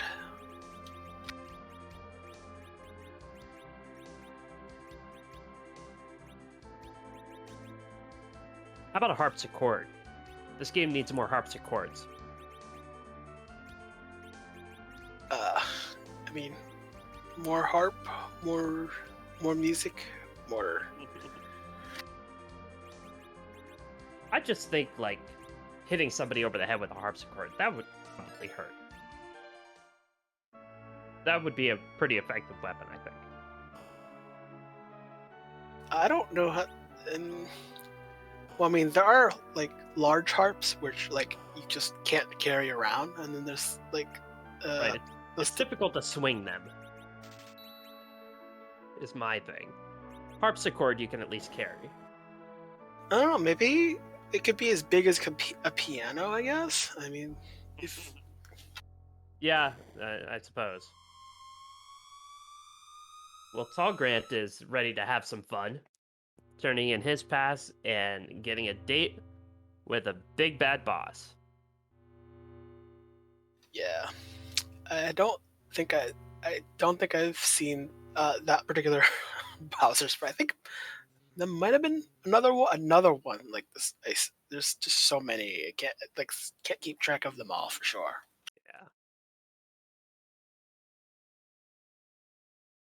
Yeah. And E-Ninja tried to take care of Demus by zerking up a lot of his really powerful fighters. Unfortunately, during the Mist phase, you can't hurt Demus, and Demus is just going to counter with Cold Mist. And I don't know if this actually happens, but it seems like it resets every time the Cold Mist happens, and just goes back to the start of Mist phase. I'm sure that doesn't happen, but it sure feels like it. It does feel like it, but certainly doesn't slow down the cues. Although it does make it just a kind of a painful wait. E-Ninja gets his crystal. Swag walk, please. Oh well. He's gonna make that save. Not a bad option at all, because you really don't want to do that D-Mist fight again. Yeah, so I think you saw an edge swing and a miss. So one of the things about the Z fight that's interesting is it's kind of shared similar to the D-Mist fight and the Golbez fight, is that there is like essentially an invincibility flag that's set. In terms of Zeromus, in Golbez, they're initially set, so you can't do any damage, you can't slow him, you can't do anything to him.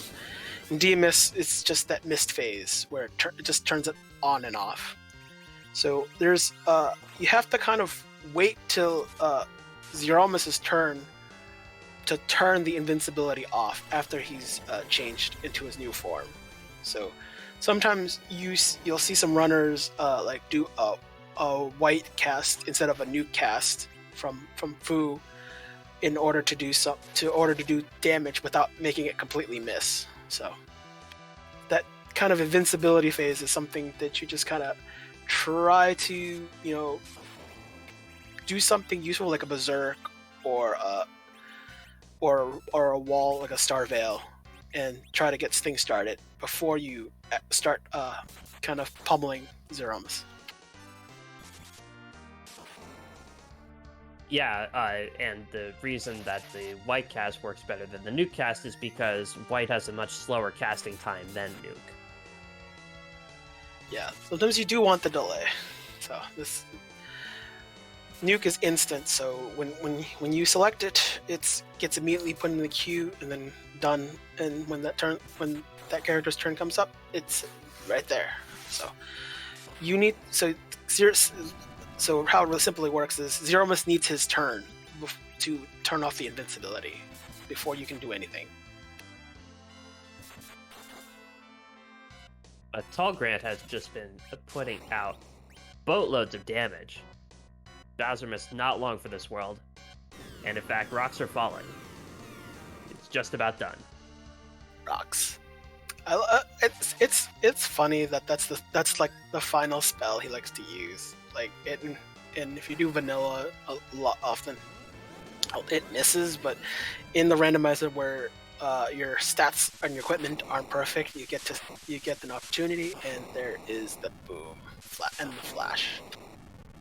Yep, Tall Grant finishes in 7th place with a time of 2:05:40.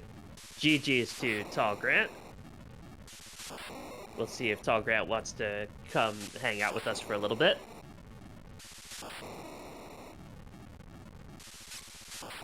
And it looks like we're joined by Tall Grant.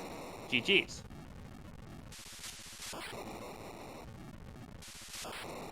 Up, we lost him. I think he's testing out his stuff is for a moment, probably. So give him a moment. Yeah. We'll be here when he's ready. And meanwhile, E-Ninja putting up big damage on his end. Yeah, Edge on toss, just throw duty, so we'll have more control over Edge until we just need Edge to just go crazy, go berserk. And there's Tall Grant. Tall Grant, GG's. Hey, thanks guys, I appreciate it. Sorry about that.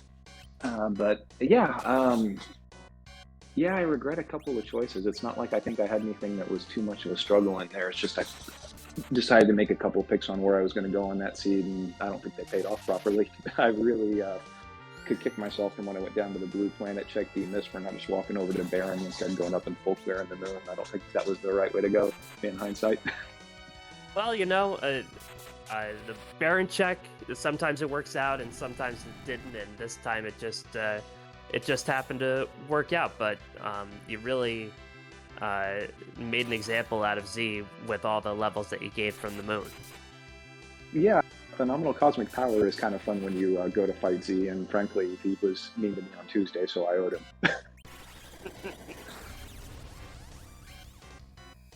But no, that was actually that was a really fun seed. I mean, it was just kind of one of those things where nothing felt like it. There was no check that it felt like you had some sort of unstoppable wall in front of you, and just a lot of interesting choices. And I'm happy that I shopped. I think I started out well, and I think just in the starting around the time that I got underground, I'm not sure that I did things in the order I should have to really optimize my way through it.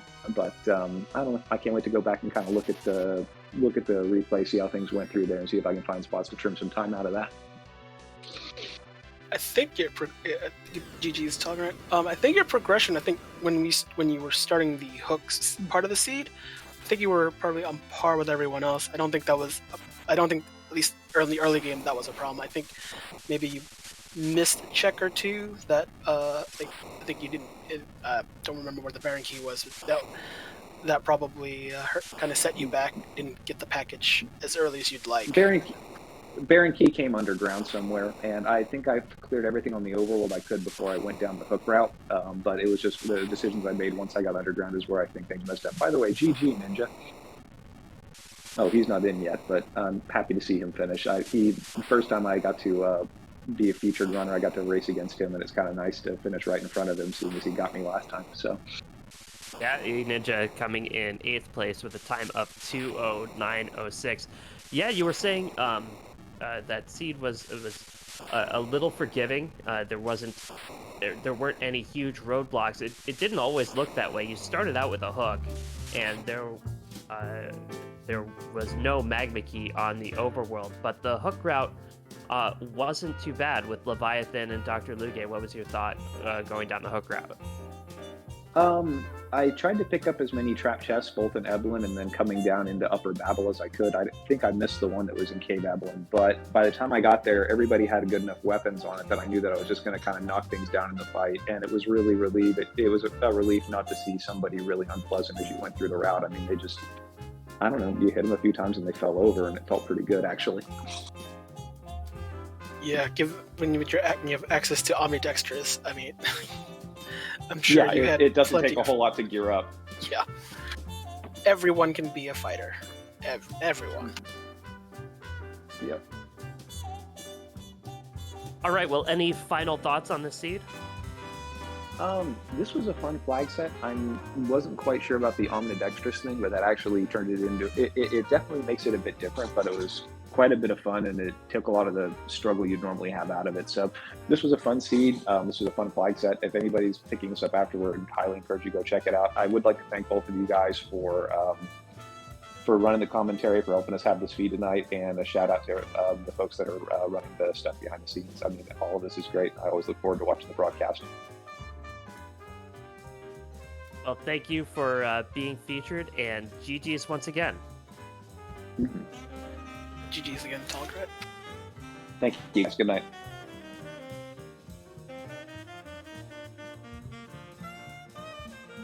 And we are joined by eNinja81, who came in 8th place. eNinja, GG's, well done. Thank you. Yeah. Can you hear me? Yeah, we can hear you. That was interesting. So- I made a mistake myself. I forgot it was 4 out of 5. That's why I was running around the moon. I was thinking, oh, it was 5 out of 5.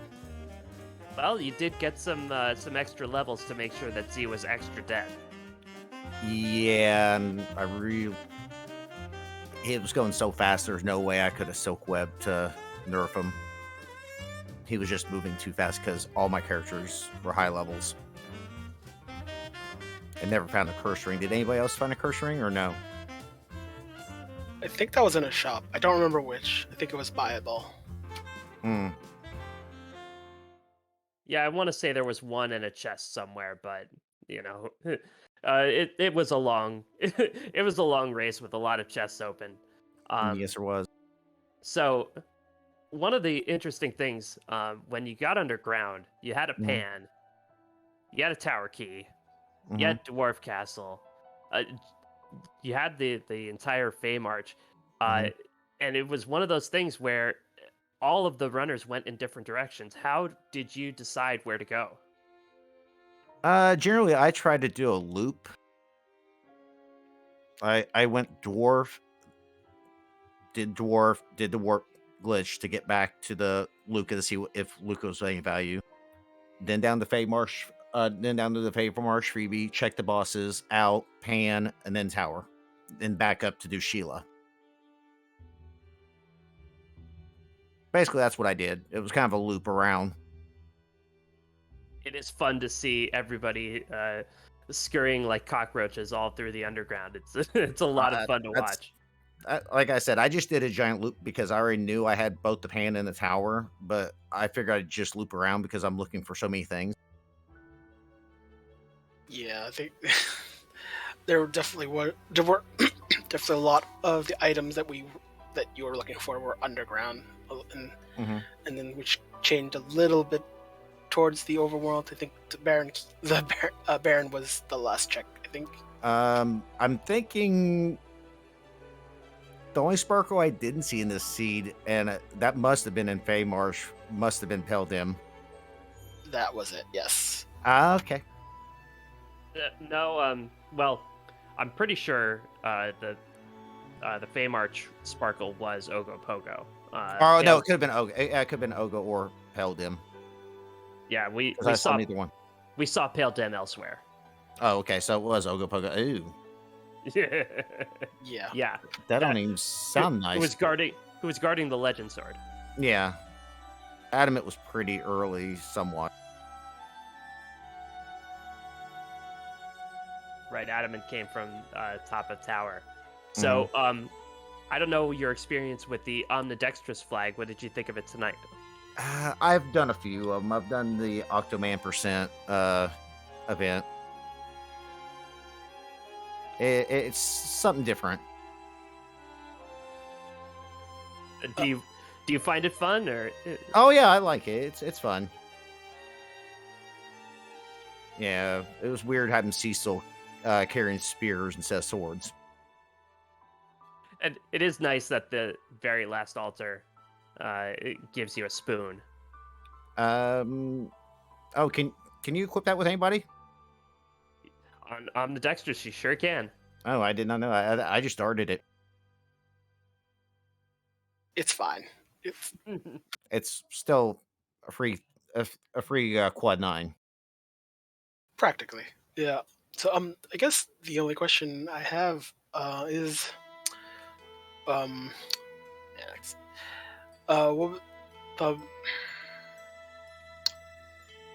let me think about it for a moment. Just give me a moment to think about it. Yeah. Okay. Well, I'll ask a question. The seed didn't have any huge roadblocks. What was really the toughest part of it going through it for you?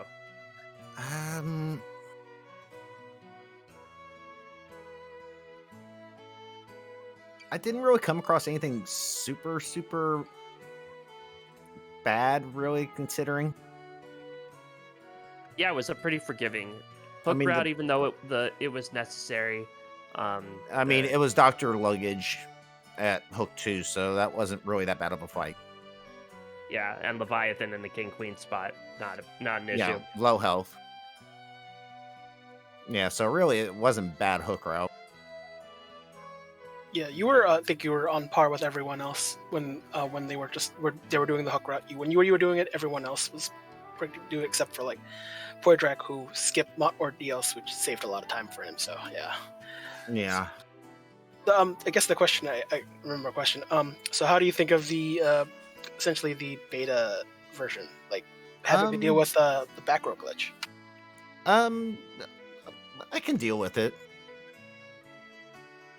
I can deal with it. Like I said, I've done some of the beta. I've done drafts with, like, say, Martin and all them. And yeah, I mean, because that uses the beta too, doesn't it? If He you're not might. talking- He might be doing it recently. I think a lot of people are running beta right now. Yeah, the beta, and then they also have that new what they call draft mode. Have you seen that? Sounds fun though. It builds character. All right. Well, Well, any okay. final thoughts on this Seeds to Nighty, Ninja? No, actually, I thought it wasn't bad. I mean, it was a long one. But it was a lot of fun. Oh yeah, and, it was a lot of fun. Thanks And- for being featured, and GG's once again.